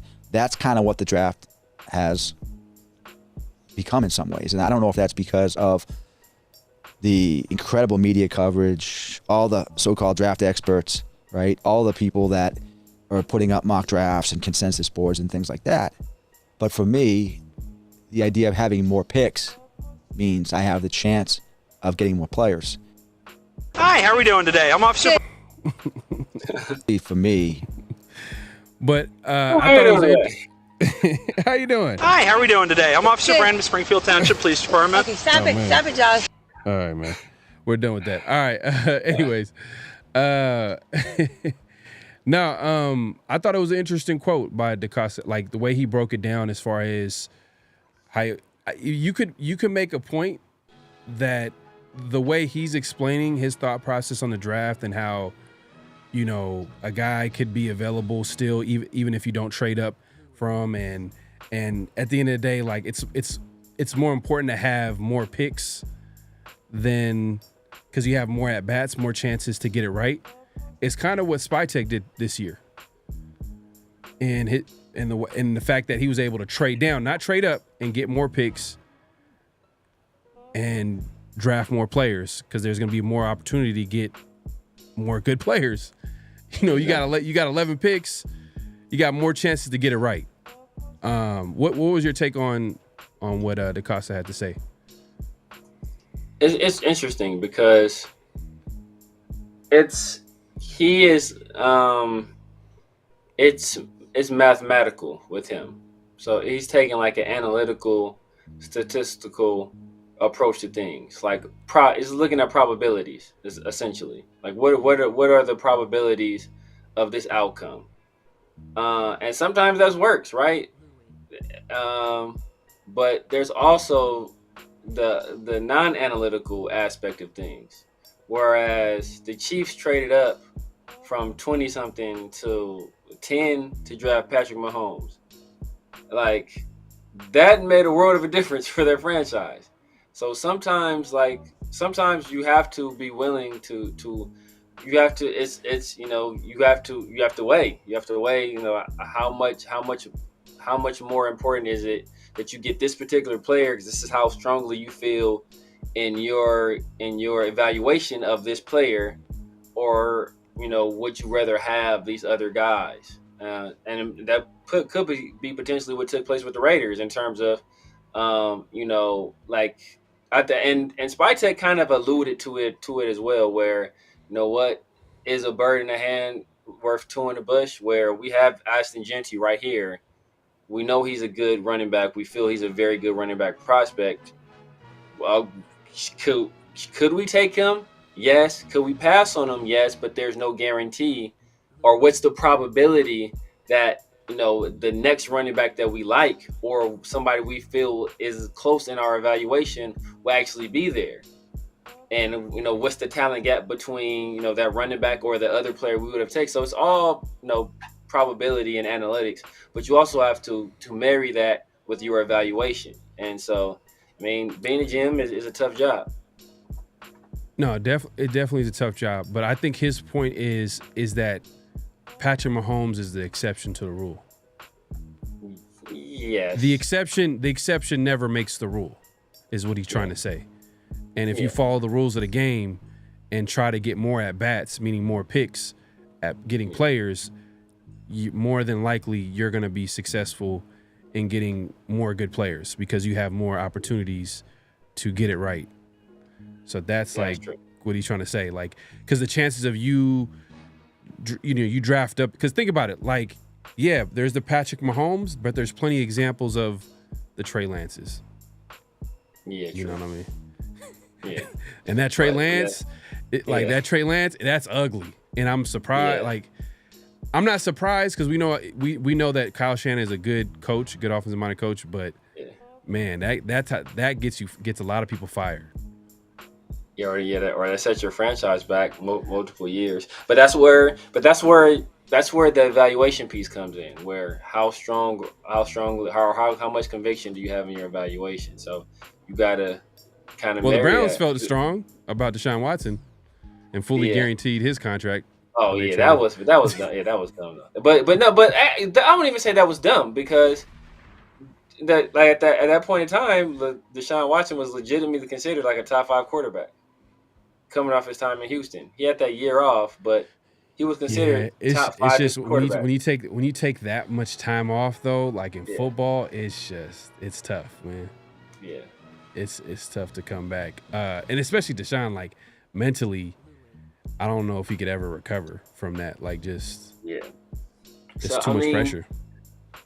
That's true. So what DeCosta's saying is true, is that, you know, it's over time you will have more success if you have more at bats. But then you get into an area of, okay, how much more success will you have? Because you can say, like, if I'm hitting, it's almost like a person that is swinging and trying to hit home runs all the time, or a person that's just trying to make contact. I'm not up here trying to hit home runs. I'm trying to make contact. Is a person trying to swing for the fences and hit home runs all the time? Or are they going to strike out a whole bunch of times? You damn right. Or are they going to hit a whole bunch of home runs, or a whole bunch more than the person just trying to make contact? Yeah, damn right. Or do you want to be Ichiro Suzuki, or do you want to be I don't know. You want to be Shohei Ohtani, you know? You want to be Shohei Ohtani. But if you're swinging for the fences and you're trying to hit a whole bunch of home runs, you're going to likely strike out a lot, but you're going to hit more home runs, right? You know, and it just, like, how much it becomes a game of how many more home runs do you hit. And does that make up for all of those strikeouts, all the times that you're striking out? So, yeah, and that in and of itself is a variable or an equation you have to kind of look at. You know, you have to weigh the analytics and the probability of that. Yeah, you know, it's an interesting conversation, and you could tell different GMs have different styles of doing things. Like, for example, a guy that's probably not analytical, I don't think, is the GM for the Rams. Les Snead. I'm not sure if he's super analytical. He's a guy that, like, they'll trade up and get their guy. They believe in that. Like, they're aggressive. What was the term? They're super aggressive. Yeah, exactly. F them picks. F them picks, man. And it works for them. But it works for them because, you know, he has a great coach. At the time, you know, probably the best defensive player in football. Like, they can be aggressive because they have the right pieces in place to make it work. Yeah. And I think having a great coach, like, you know, obviously having a great coach. I don't know why I'm forgetting his name. I'm like lost my train of thought. But Sean McVay. Like Sean McVay, I mean, it makes it work at the end of the day. But and you know what? At the end of the day, look. We can always disagree, or we can always agree to disagree on this, but I kind of see where he's coming from, and I think I see where he's coming from. I see exactly where he's coming from, but man, we weren't saying this last year. Like the last year at pick 13, we were like, we need to trade up. We need to trade up pick number 6. Hindsight is 2020, but like pick number 6, the Titans would have been perfect, but you know, I mean, we wanted to trade up. Well, first of all, we wanted to lose, but we also wanted to move up for Jaden Daniels, and so that's one of the situations where, you know what, like, you know, like how much different. So you think about it, like, how much different would our franchise be if we had traded up for C.J. Stroud, or if we had traded up for we weren't in position to, but had we been able to pull off a trade up for Jaden Daniels, right, we'd be in infinitely different position. So the player that you get it varies. But the probability lies on what DeCosta is saying. It's more likely. You know what DeCosta is saying. DeCosta is saying like one of the biggest rules, like in life, it's a numbers game. It's a numbers game. Facts. It's a numbers game. Like it's straight up. Like it's a numbers game, and I agree with it. It is a numbers game. At the end of the day. But I also see that, certain spots you got to be aggressive, but man, it's if you get it right, you look like the hero, but if you get it wrong, man, you look like the villain for sure. So yeah, for sure. Because like with anything, right? Like a number sometimes the number of game comes down to quality. Like this is like this is like an example, right? Let's say I have no game at all. I have no game. You have all the game in the world. I gotta holler at 50 girls to maybe get 5 numbers. You can go out there and holler at 10 and get 5. Like I have to put up all those numbers just to meet up for my lack in that specific evaluation piece, right? Like you got game, so your evaluations are strong. So you can already see, like, you know what, bang, I got game. I'm gonna be able to get the number. Me, I have to plant way more seeds just to get similar results because my evaluations aren't as good as yours. And does that make sense? But you ever heard that in order to get to quality, you got to go through quantity? Yeah. You know what I mean? Like, I'm sure you having more at bats will help you develop the skill to maybe make you more efficient. You know what I mean? Because you got more at bats. If we're being real, like if we're getting into the nitty gritty. But yeah, man, I agree with you too in some ways. But this is a conversation I think we both agree with each other, and I think everybody in the chat kind of understands where we're coming from too as well. So make sure to clock in, hit that like button, hit that subscribe button, hit that notification bell. We appreciate everybody coming through. Do we have another notable quotable, by the way? We have one more notable quotable. We got DeCosta. We obviously played the Terrell Suggs. We can do it. I mean, it can roll into what's real, what's not. But the Ruggs. Oh yeah. So going back to what we were talking about earlier, man, like Josh Jacobs, he's everywhere. And he was recently on the Pivot podcast, and an interesting topic came up, and Henry Ruggs was the topic of conversation. Yeah. Go ahead and play that clip right here. See what he had to say. Here we go. It made me think about Henry Ruggs. An Alabama guy. I saw somewhere that he could be getting out within a year. I mean, you were there in Las Vegas. How difficult was that to deal with as a teammate and a friend to see someone have to go through what Henry was going through, which was, in many ways, self-inflicted? You see, I got goosebumps, bro. You brought that up. I still talk to Henry. So Henry still called me. We still, I'm still help him out and all of them type of things. His wife and his daughter, like all of that. Like we still connected. I know his whole family. He's from Alabama. He played with me at Bama. His mama and them taught me how to bowl. Like, you know what I'm saying? Like, it's real love on a deeper level when it come to Ruggs. And the sad part about it was we talked about going out that night. It wasn't nowhere crazy. He went to Topgolf. You feel me? Like he literally told me, he was like, man, you coming? I'm like, yeah, I'm gonna go. It got late. I'm like, man, I'm not gonna step. And then I'm getting woken up to my lawyers calling me, like, tell Ruggs we got him. We gonna represent him. And I'm like, what you talking about? And then I'll go on social media and I'm like, whoa. So the first thing that happened to me, I'm like, bro, it ain't no way. So I instantly get mad. And then when I started finding out more about the story and like how, they were supposed to be racing, I'm like, who was he with? But he was with his family. So I went to his house. I had some words with some people over there, and I'm just like, man, like, y'all gotta understand, bro. Like, he the breadwinner of the family. He the one changing all of y'all life, everybody. You know what I'm saying? And then not only that, he's a good kid. He's never been in trouble. I've never seen him do nothing crazy. Like, he was just one of them guys that had a very, very unfortunate situation and something happened, a decision that he made. And that's what hurt me the most, because I'm like, man, he ain't somebody that you would look at and be like, bro, you deserve this to happen to you. I'm like, man, like, so for me, it hurt a lot, but keeping up with him, man, and hearing him talk, it brings me spirits, because he always positive. He's positive about everything, man. Like, he's training, they let him train and things like that. So I'm like, you come out, man, I don't know if you will get a chance. I've been talking to some people for him, like they've been saying that couple of teams if it's willing to give him a chance. I'm like, when you get that chance, man, you better not ever, don't look back. Don't look back and prove to yourself and prove to everybody that one decision don't define you and who you are as a man, you know, and that was my biggest thing for real when it came to Ruggs. Yeah, man, check out the Pivot Podcast interview with Josh Jacobs. It was a good interview.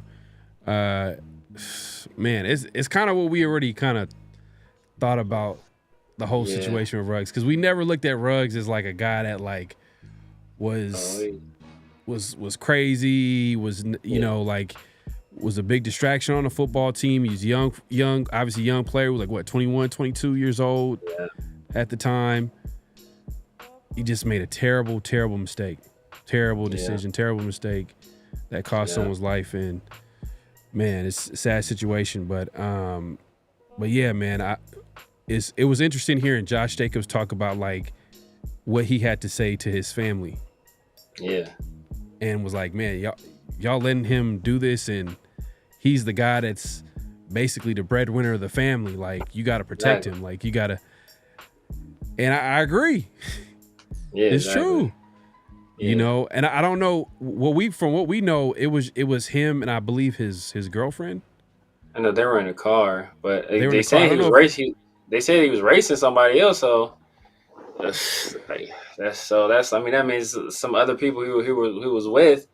That's like, you know, you supposed to, you know, these people should be looking out for him, right? You know, he like, and that's what makes it hard, because when you are like that one person can change the trajectory.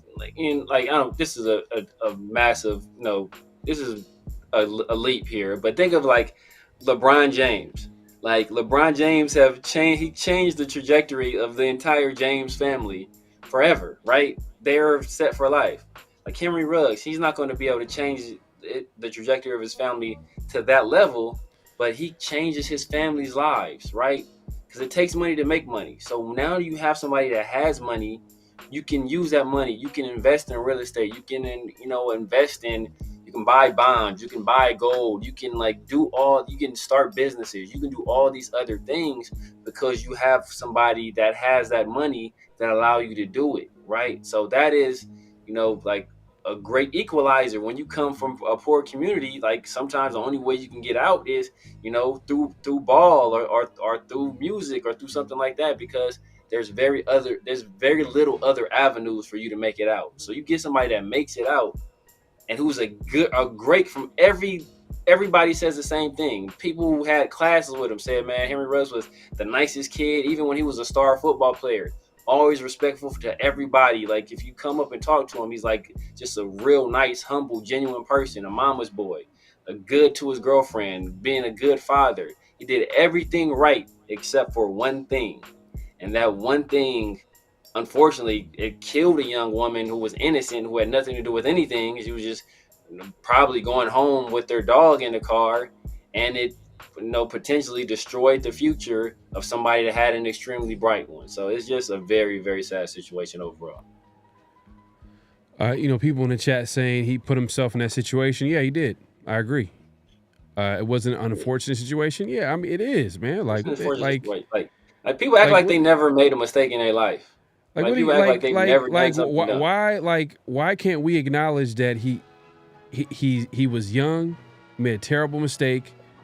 Like, why can't we admit that he was not a bad dude? He's not a bad, he did not, if you followed the Raiders, if you followed the team like we did, we followed the team, you can get an idea, Ruggs was like one of the bright spots on the team, not just a player, but even in the locker room, you could just tell, Derek Carr in his press conference, Ruggs over there joking around, playing around or whatever.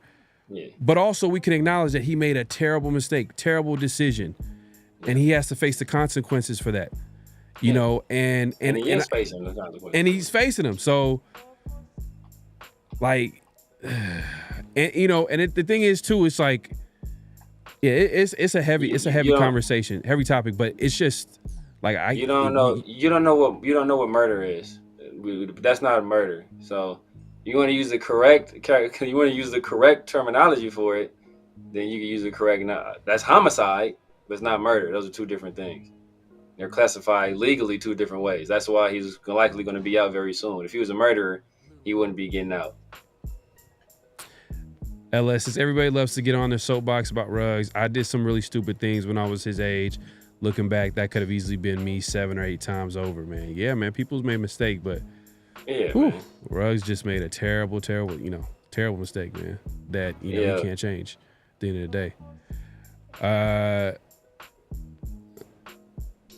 Unless you need to defend yourself or a loved one.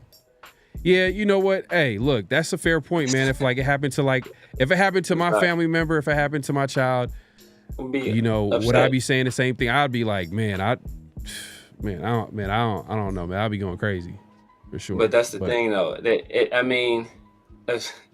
I don't want to get into this. It's going to take the conversation somewhere else. But they see a young brother, and they want to classify that as murderer. We've seen other people whose responsibility it is to ensure people walk away from situations alive, and people who don't walk away from those situations alive, they aren't classified as murderers. So we take this weird stance where this dude obviously made a terrible decision. Everybody acknowledged that. Under the law, the system through which we all live, he's not classified as a murderer. He's not a murderer. Did he kill somebody? Yes. We won't call him a killer. You call him a killer, but he's not a murderer. There's a difference between a murderer and a killer. All Lies says, hope we can all work in the governor's mansion and do our time in the camp if that happens. Is that what's happening? I don't know what's going on. I'm sure it's probably in a probably minimal security. Hey prison. Man, he does. He probably has the money to. He probably put up money to. Money does help though. I'm not gonna lie. Exactly. Money does help. Money does help. Like it's in situations, legal situations, money helps a lot. We can all agree. We can all agree tremendously. Exactly. Money and influence helps tremendously. Yeah. So. Yeah, man. But hey, man, made the same mistake. But Thomas Howard was Thomas Howard, man. That was sad, man. I ain't gonna lie, man. That was sad. Yeah, it's a crazy situation, man. But yeah, man. Somebody else. Definitely a controversial topic. Accidental, for sure, but it just cost someone life, and he has to deal with the consequences. It is what it is, but we're not disagreeing with that. But yeah, nice. But I guess let's segue into what's real, what's not. What's real, what's not. This is where we say a statement. Y'all let us know if the statement is real or it's not. And the first what's real, what's not is that Henry Ruggs will play again in the NFL. Is that real or is it not? Henry Ruggs will play again in the NFL. Is that real or is it not? Let us know in the chat. I'm going to say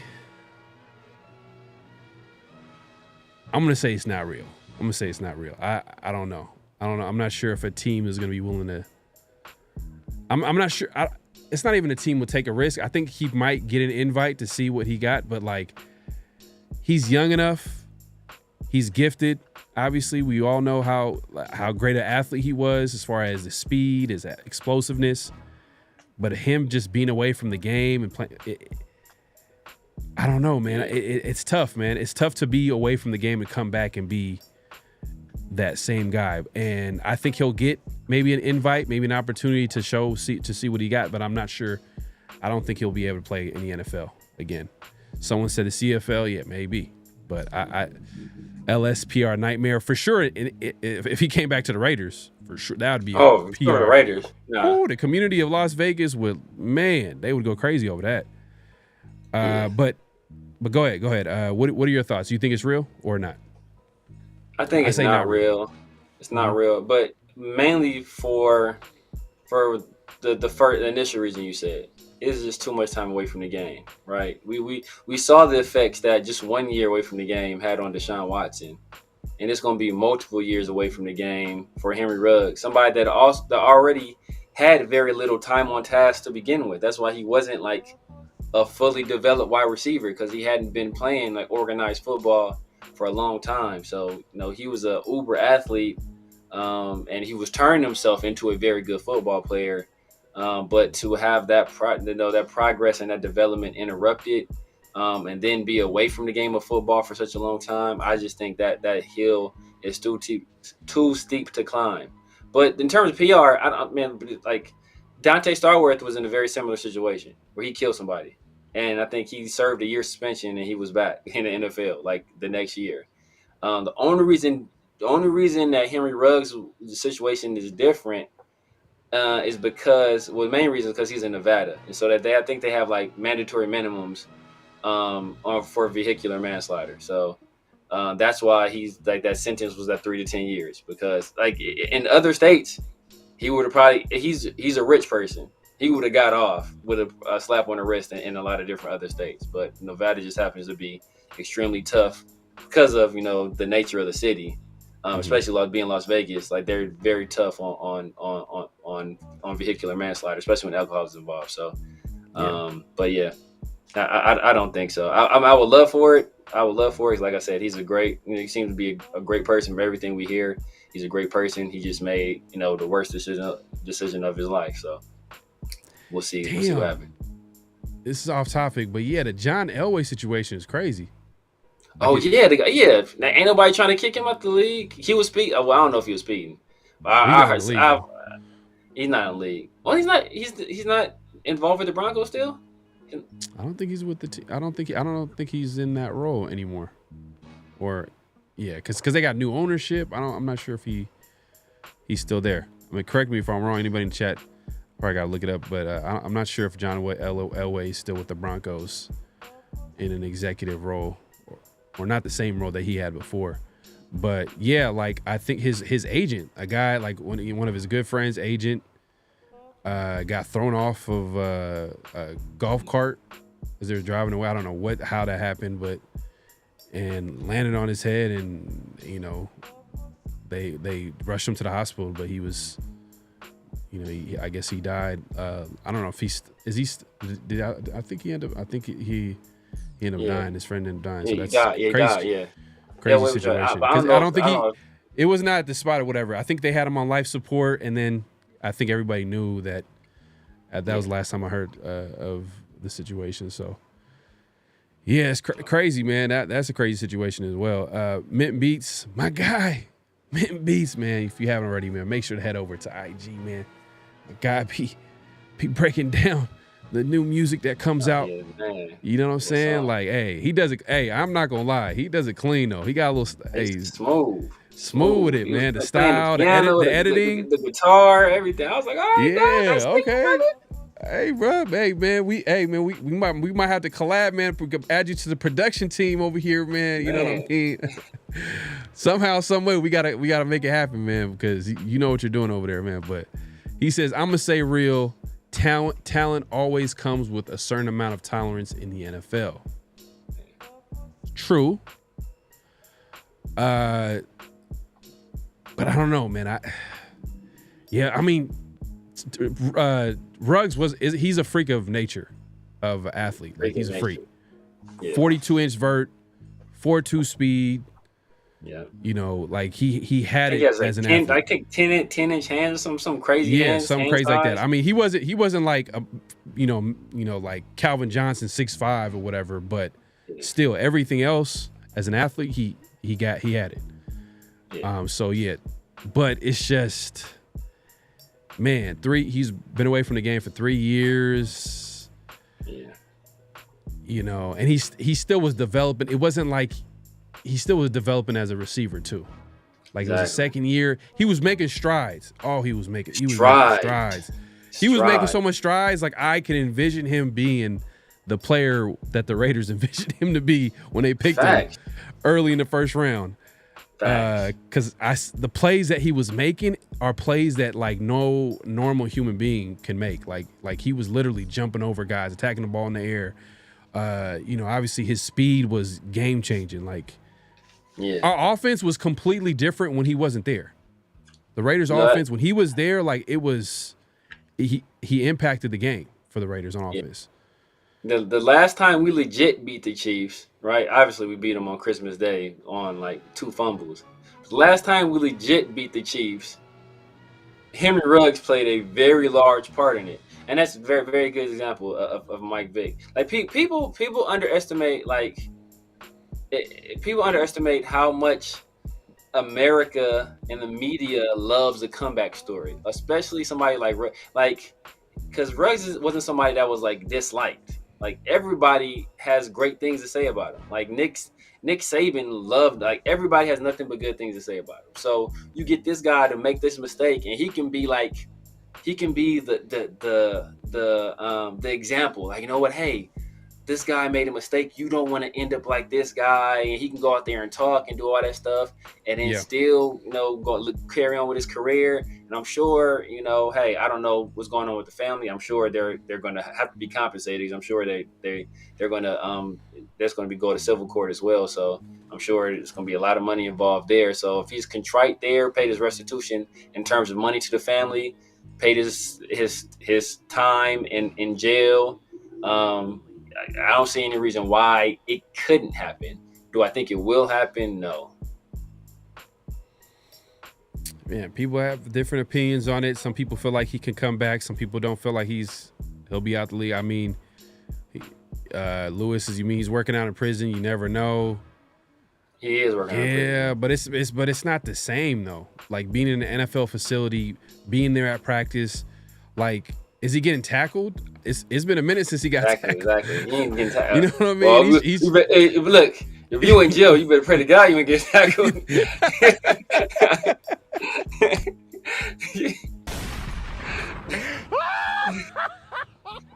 Hell no.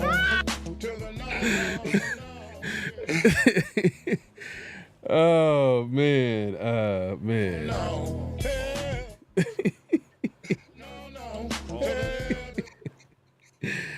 Oh man, severe, bro. That's hilarious. But I just want we just got to do that real quick, man.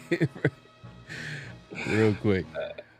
Min says I can see him in the XFL, then transition into the league. Yeah, let them take the hit first, the PR hit first. Okay. Kind of soften the blow. Lewis, you ain't shit, bro. You ain't shit, man. This man. You cold, man. Damn.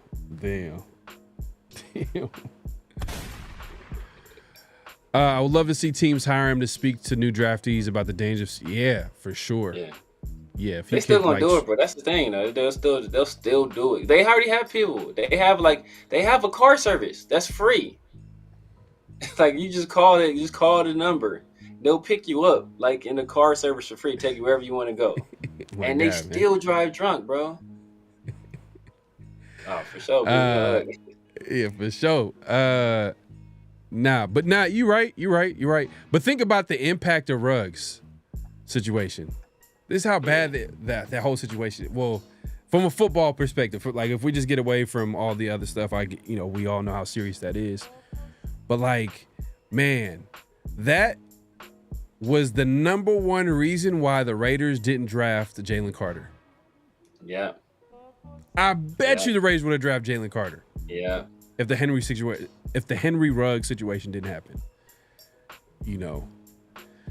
At the end of the day, it's a what if, but like we all kind of knew that the Raiders weren't gonna draft him just based off like what happened, recent history with the Ruggs and stuff like that. They didn't want to take that risk, but like that hurt. That's probably that. Nah, that's I was gonna say something crazy, but I'm just gonna leave it alone, man. I'm gonna leave it alone. Lewis says if he can run 4.2, has hands, some team will take a look at him. Okay. Yeah. Elway drafted Paxton and forced him to sell his ownership. Then they Paxton Lynch, yeah, man. Didn't he drafted Paxton Lynch? He signed Brock Osweiler to a bunch of money. Yeah. Man, fatal head injury. Yeah. Yeah, it was wild. Guy. He's an older guy too, so it's sad. It's crazy. I think they said was a long time. They said long time agent. Yeah, long time agent, I believe. Yeah, it's crazy. Man. He was known too around the league as well too. Best is gonna be good. Man, shout out to Fanboy Pikes. Jack Best is gonna be good on the Raiders. Hey, man, that's what I'm hoping. I think so. That's what I'm hoping. So. I like, you know what, too? You know what I like about Jack Best? I could just see him being a leader in the locker room. He just, like, when you hear him talk, like, he just has that, like, energy and presence about him. Like, you're going to be one of those guys in the locker room. Like, you just, obviously, you got to be a player on the football field, but once he established himself, like, you could see that happening, too. Hines Ward, man. Hope he's like that. Hines Ward. Henry versus the Jets was his best performance. Nah.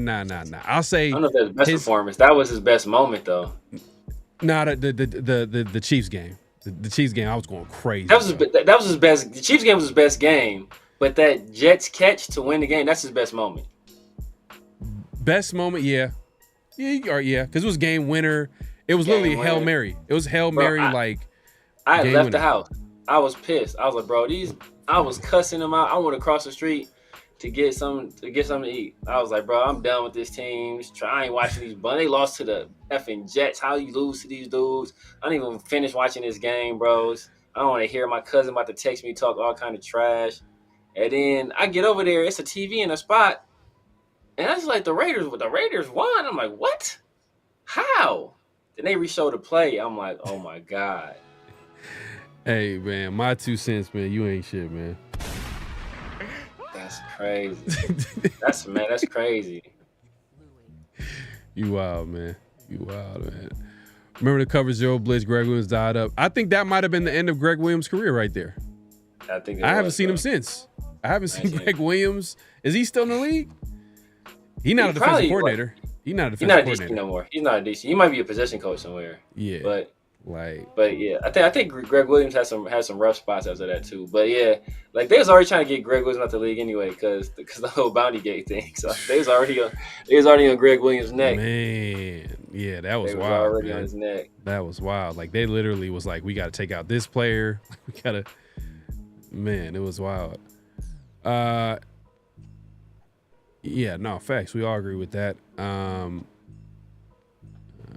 That if you guys remember that game, because I know you said, Ruggs was that was his best moment, but I think that might have been the game where Darren Waller had 200 yards. Wasn't that the game where he had 200 yards receiving?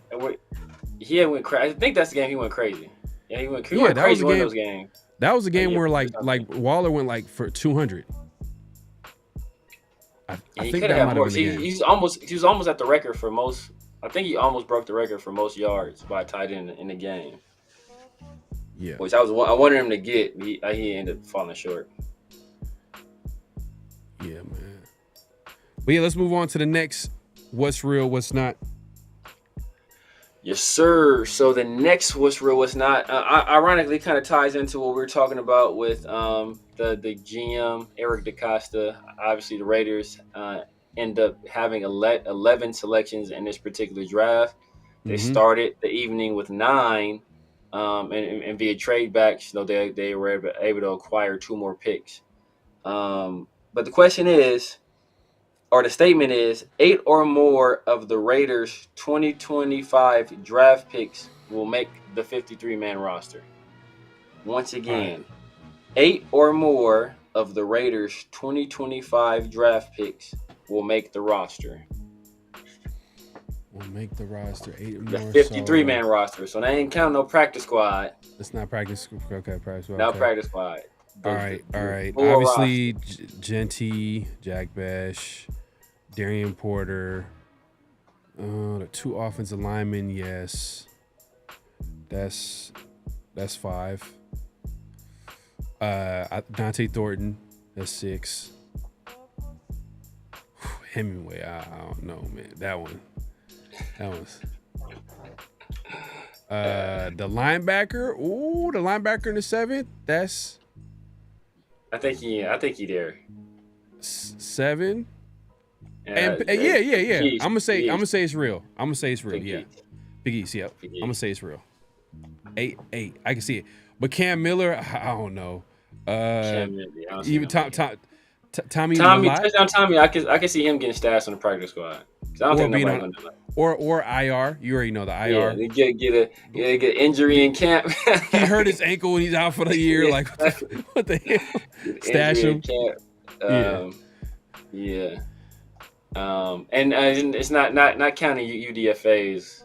So just the straight draft selections. And I think I'm right there with you. Tonka Hemingway is a question mark. But sometimes it'd be like you get those surprise guys that don't make it.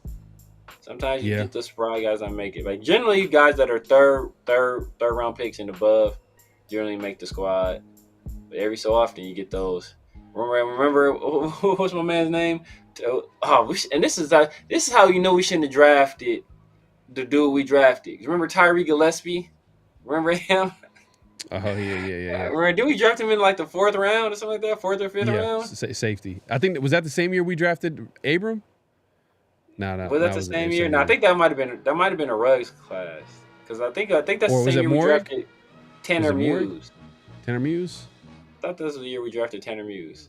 I thought that was that the leatherwood draft? No. You remember when we drafted a QB in the 4th round and he didn't make the team? Connor Cook? Not Connor Cook. Connor Cook made a team. Oh, no. Oh, no. Tyler Brayton? No, not Tyler Brayton. That's a DN. Yeah. It was Tyler something. He's from Arkansas. Yeah. Tyler or Wilson. Something Wilson. Tyler Wilson. It's Tyler Wilson? You might be close. Someone in the chat, man. Our guys, chat is undefeated. They know the answer. I think it was Wilson. His last name was Wilson. I thought his first name was Tyler. I think it's Wilson.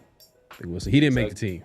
It was Connor bad. Cook definitely made the team, but he was that might have been was that a McKenzie pick? Yeah, that was a McKenzie pick. That was the year Derek Carr broke his ankle. All right, yeah, that was because remember. It wasn't a McKenzie pick. It wasn't a McKenzie pick. I don't think it was a McKenzie pick. This is a while ago, bro. It's a while. Oh no, Tyler Wilson was a McKenzie pick, I think. Or was it a Jack Del Rio? I'm gonna look this up, man. This is gonna kill. Like I gotta figure this out. Tyler Wilson. This is back at the iBuzz days. This is the iBuzz days. Man, for sure, man. that was my joint. If y'all know, if I say iBuzz, if y'all in the chat, man, just put one in the chat, man. If y'all know what iBuzz is, that's how you know you're a Raider fan, man. If you remember the iBuzz days. Jerry McDonald. That's how I found out about like players getting off, like Denarius Moore's and like people having good camp. Man, iBuzz. Sterling Moore was having a good camp that year too. Everybody was mad. 2013. Oh, okay, yeah, that was. That was right before McKenzie, then, right? Now was that right before McKenzie? Because McKenzie drafted. That was before. No, that might have been McKenzie, but that might have been before Carr. But Carr came 2014. Yeah. Let me see. Tyler Wilson. It was Tyler Wilson, all right. Arkansas, right? I'm just putting Tyler Wilson to see what comes up. Yeah, Connor Cook was under Del Rio. That's for sure. He's Michigan State. I remember that. Yep. All-time passing leader at Arkansas. Oh, Kenny Shedd. I remember. Fanboy Podcast. Yep. Hey, yeah. So you're a real one for sure. Yeah, Buzz. Yeah, it was McKenzie. Yeah, but McKenzie was man. I'm not gonna lie. Like McKenzie had a tough situation. Like, think about this: the Raiders had a terrible squad. We didn't have no draft picks, and we didn't have no cap space. We didn't have, we knew, everybody knew, everybody maybe except a couple of fans didn't know that the next season was going to be a terrible season. Like, it was without a doubt going to be a bad season. When you don't have no cap space, your first pick is in the 3rd round, and the team has a lot of holes. Like, come on now. That was just a terrible situation. So, first year or two, they had to, get out of those bad Al Davis contracts, them Javon Walker contracts, those Jabril Wilson. Jabril Wilsons, and there was some bad contracts, man. Yeah, Javon Walker, that was crazy work, giving him that money. But yeah, he got cut. Tyler Wilson got cut in the 4th round. I mean, no, he didn't. He got drafted in the 4th round, but he got cut. I'm gonna look this up, man.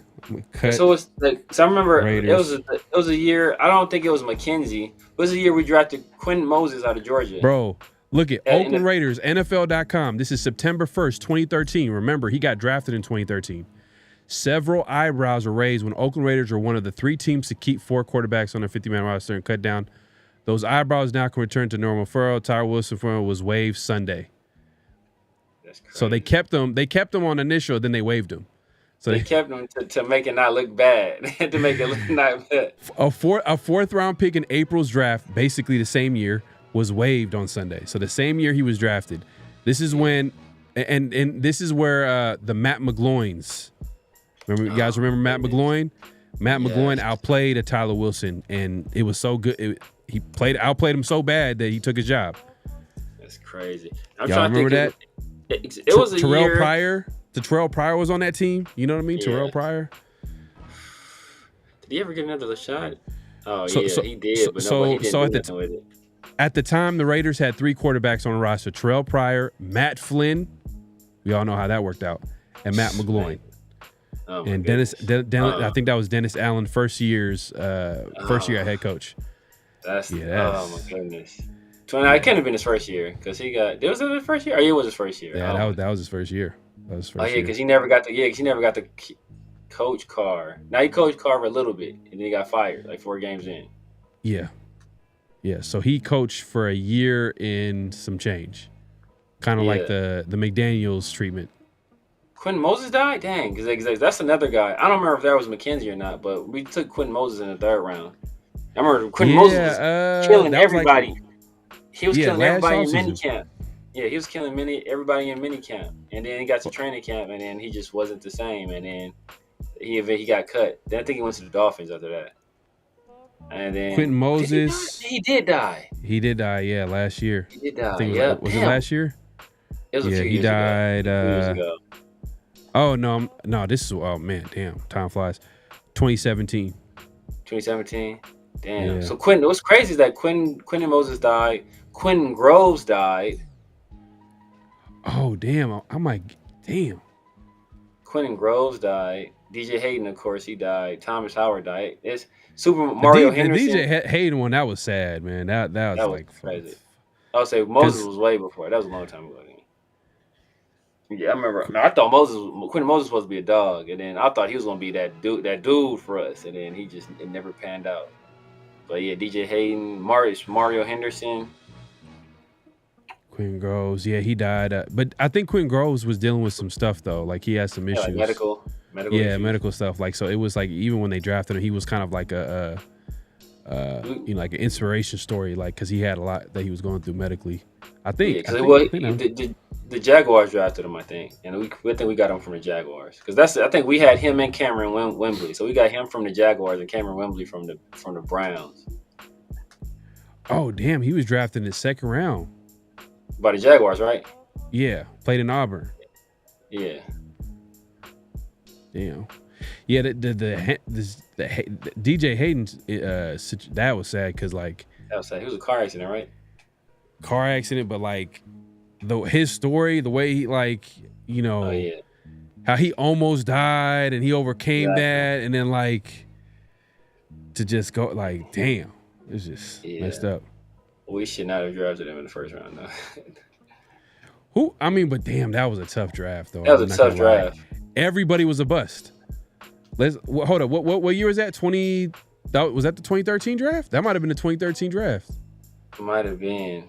Probably was. Because that's the year we traded back. We traded back. We were at 3. We traded back. We were at 3. We traded back to 9 with the Dolphins.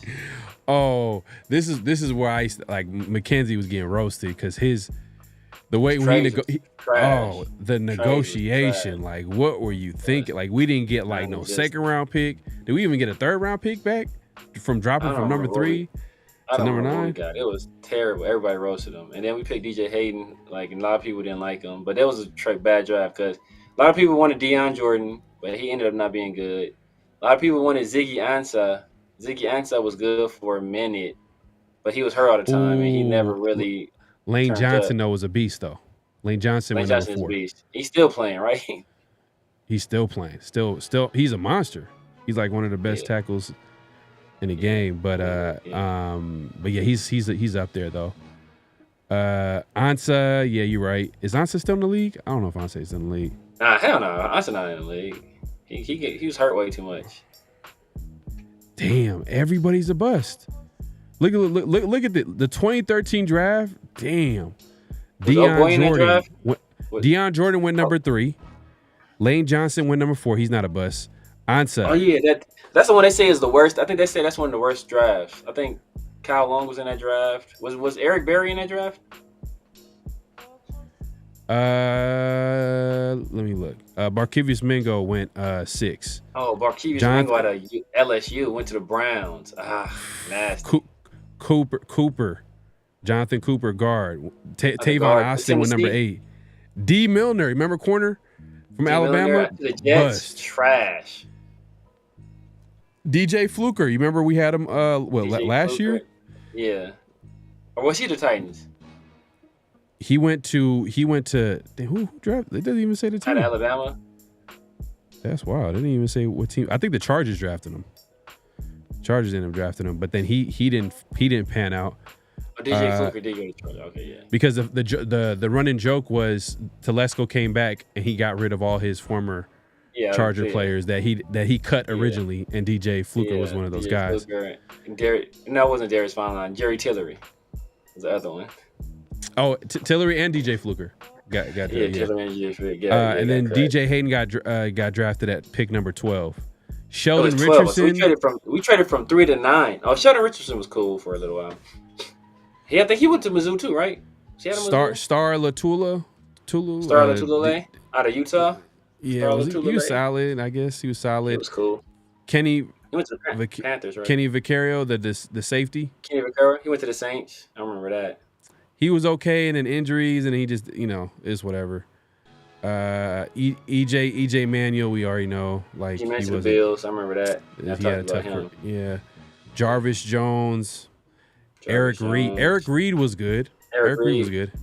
Eric Reed. Okay, Eric Reed went there. That's the Panthers, 49ers. Right? Panthers? 49ers. So he started with, he did play for the Panthers too later on, right? Yeah. Yeah, okay, yeah. 49ers drafted him. Who did Jarvis Jones who did he go to? Jarvis Jones, he went to the Steelers. The Steelers, okay, there we go. Okay, that's what I was thinking. Yeah, it's the wide receiver, right? Yeah. Xavier Rhodes, okay. He went to the Vikings. He was a good corner. Xavier Rhodes is good. Yeah, he's good. Yeah, Viking. I remember. Texans drafted DeAndre Hopkins at pick number 27. Okay, there you go. Out of Clemson. See, this goes back to what the dude was saying. Eric DeCosta. He said there's no guarantee that pick number 1, which we've seen to be good, and then pick number 25, which Hopkins was pick number 27. You can make an argument he was the best pick of the draft. True.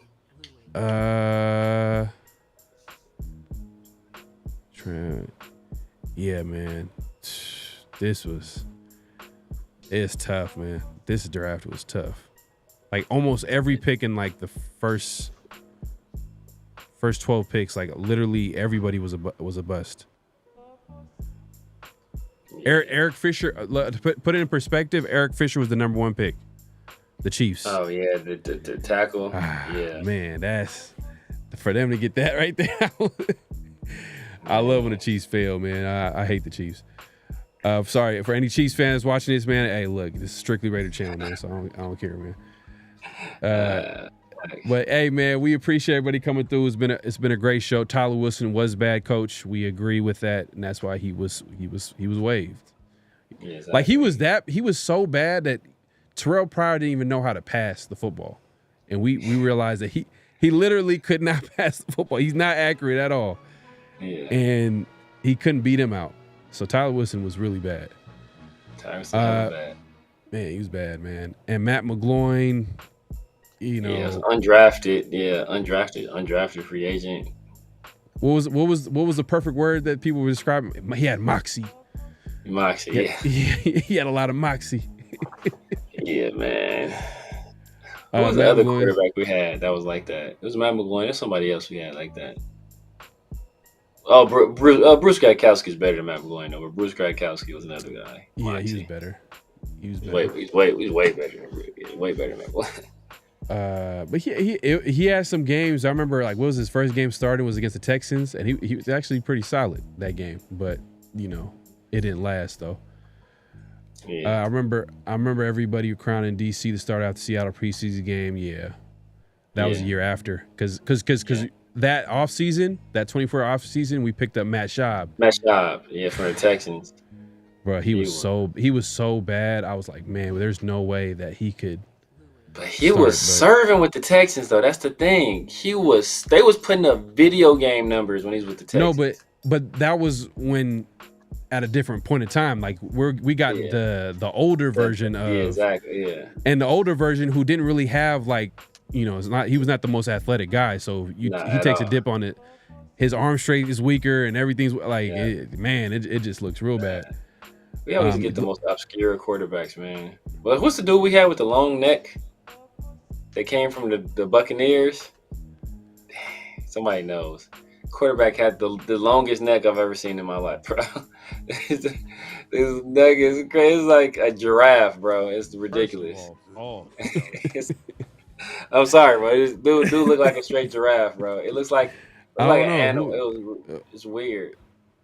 Who from the Buccaneers? Oh, was it Mike Glennon? Mike Glennon. There you go, Coach. Mike Glennon. Oh, you talking about the 6'6" quarterback? Bro, he is like 5'10". He just has Mike Glennon I'm thinking about was super tall. He's 6'6", but I'm saying this is just neck. You say he's 5'10". He would be normal height, bro.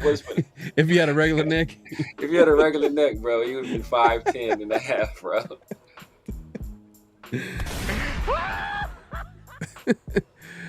That is hilarious. That's funny, man. Oh man, hey man, we appreciate everybody coming through. Make sure to, at this point clock out, hit that like button, hit that subscribe button, hit that notification bell. Man, it's been a great show. Xavier Rhodes, man, he was a good corner.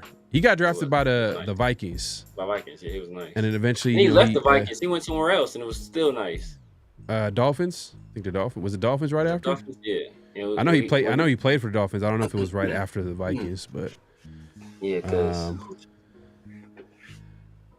Cleveland. Right? Hey, well, we okay. Ravens. We got some Raven fans here talking about the Browns. Hope y'all get taken care of the Browns. The Ravens got the upper hand when it comes to the Browns, man. But hey, Cleveland low-key got a defense. They got some pieces on that team. It's just that quarterback situation is. Bro, this dude Mike Glennon, let's look at the picture. This dude,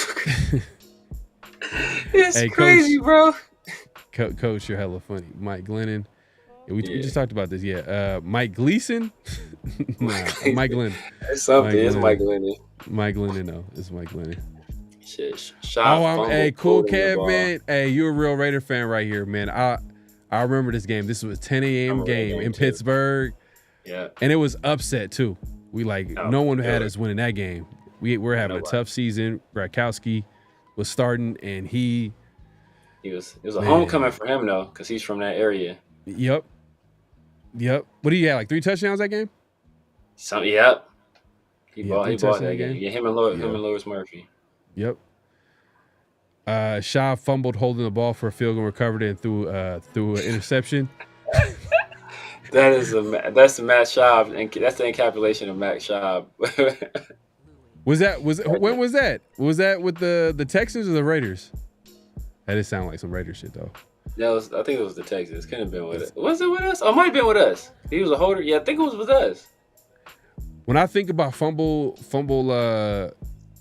holding the ball, I think of Tony Romo in the playoffs. Yeah, all he had to do was just catch the ball, set it for the kicker. It was a choke job. Yeah. He was. I think and I remember Glennon, when they talked about Glennon, they were like, well, there's not a lot of successful 6'6" guys at quarterback. It's not, bro. And he continued that narrative. And I don't know how tall is Herbert?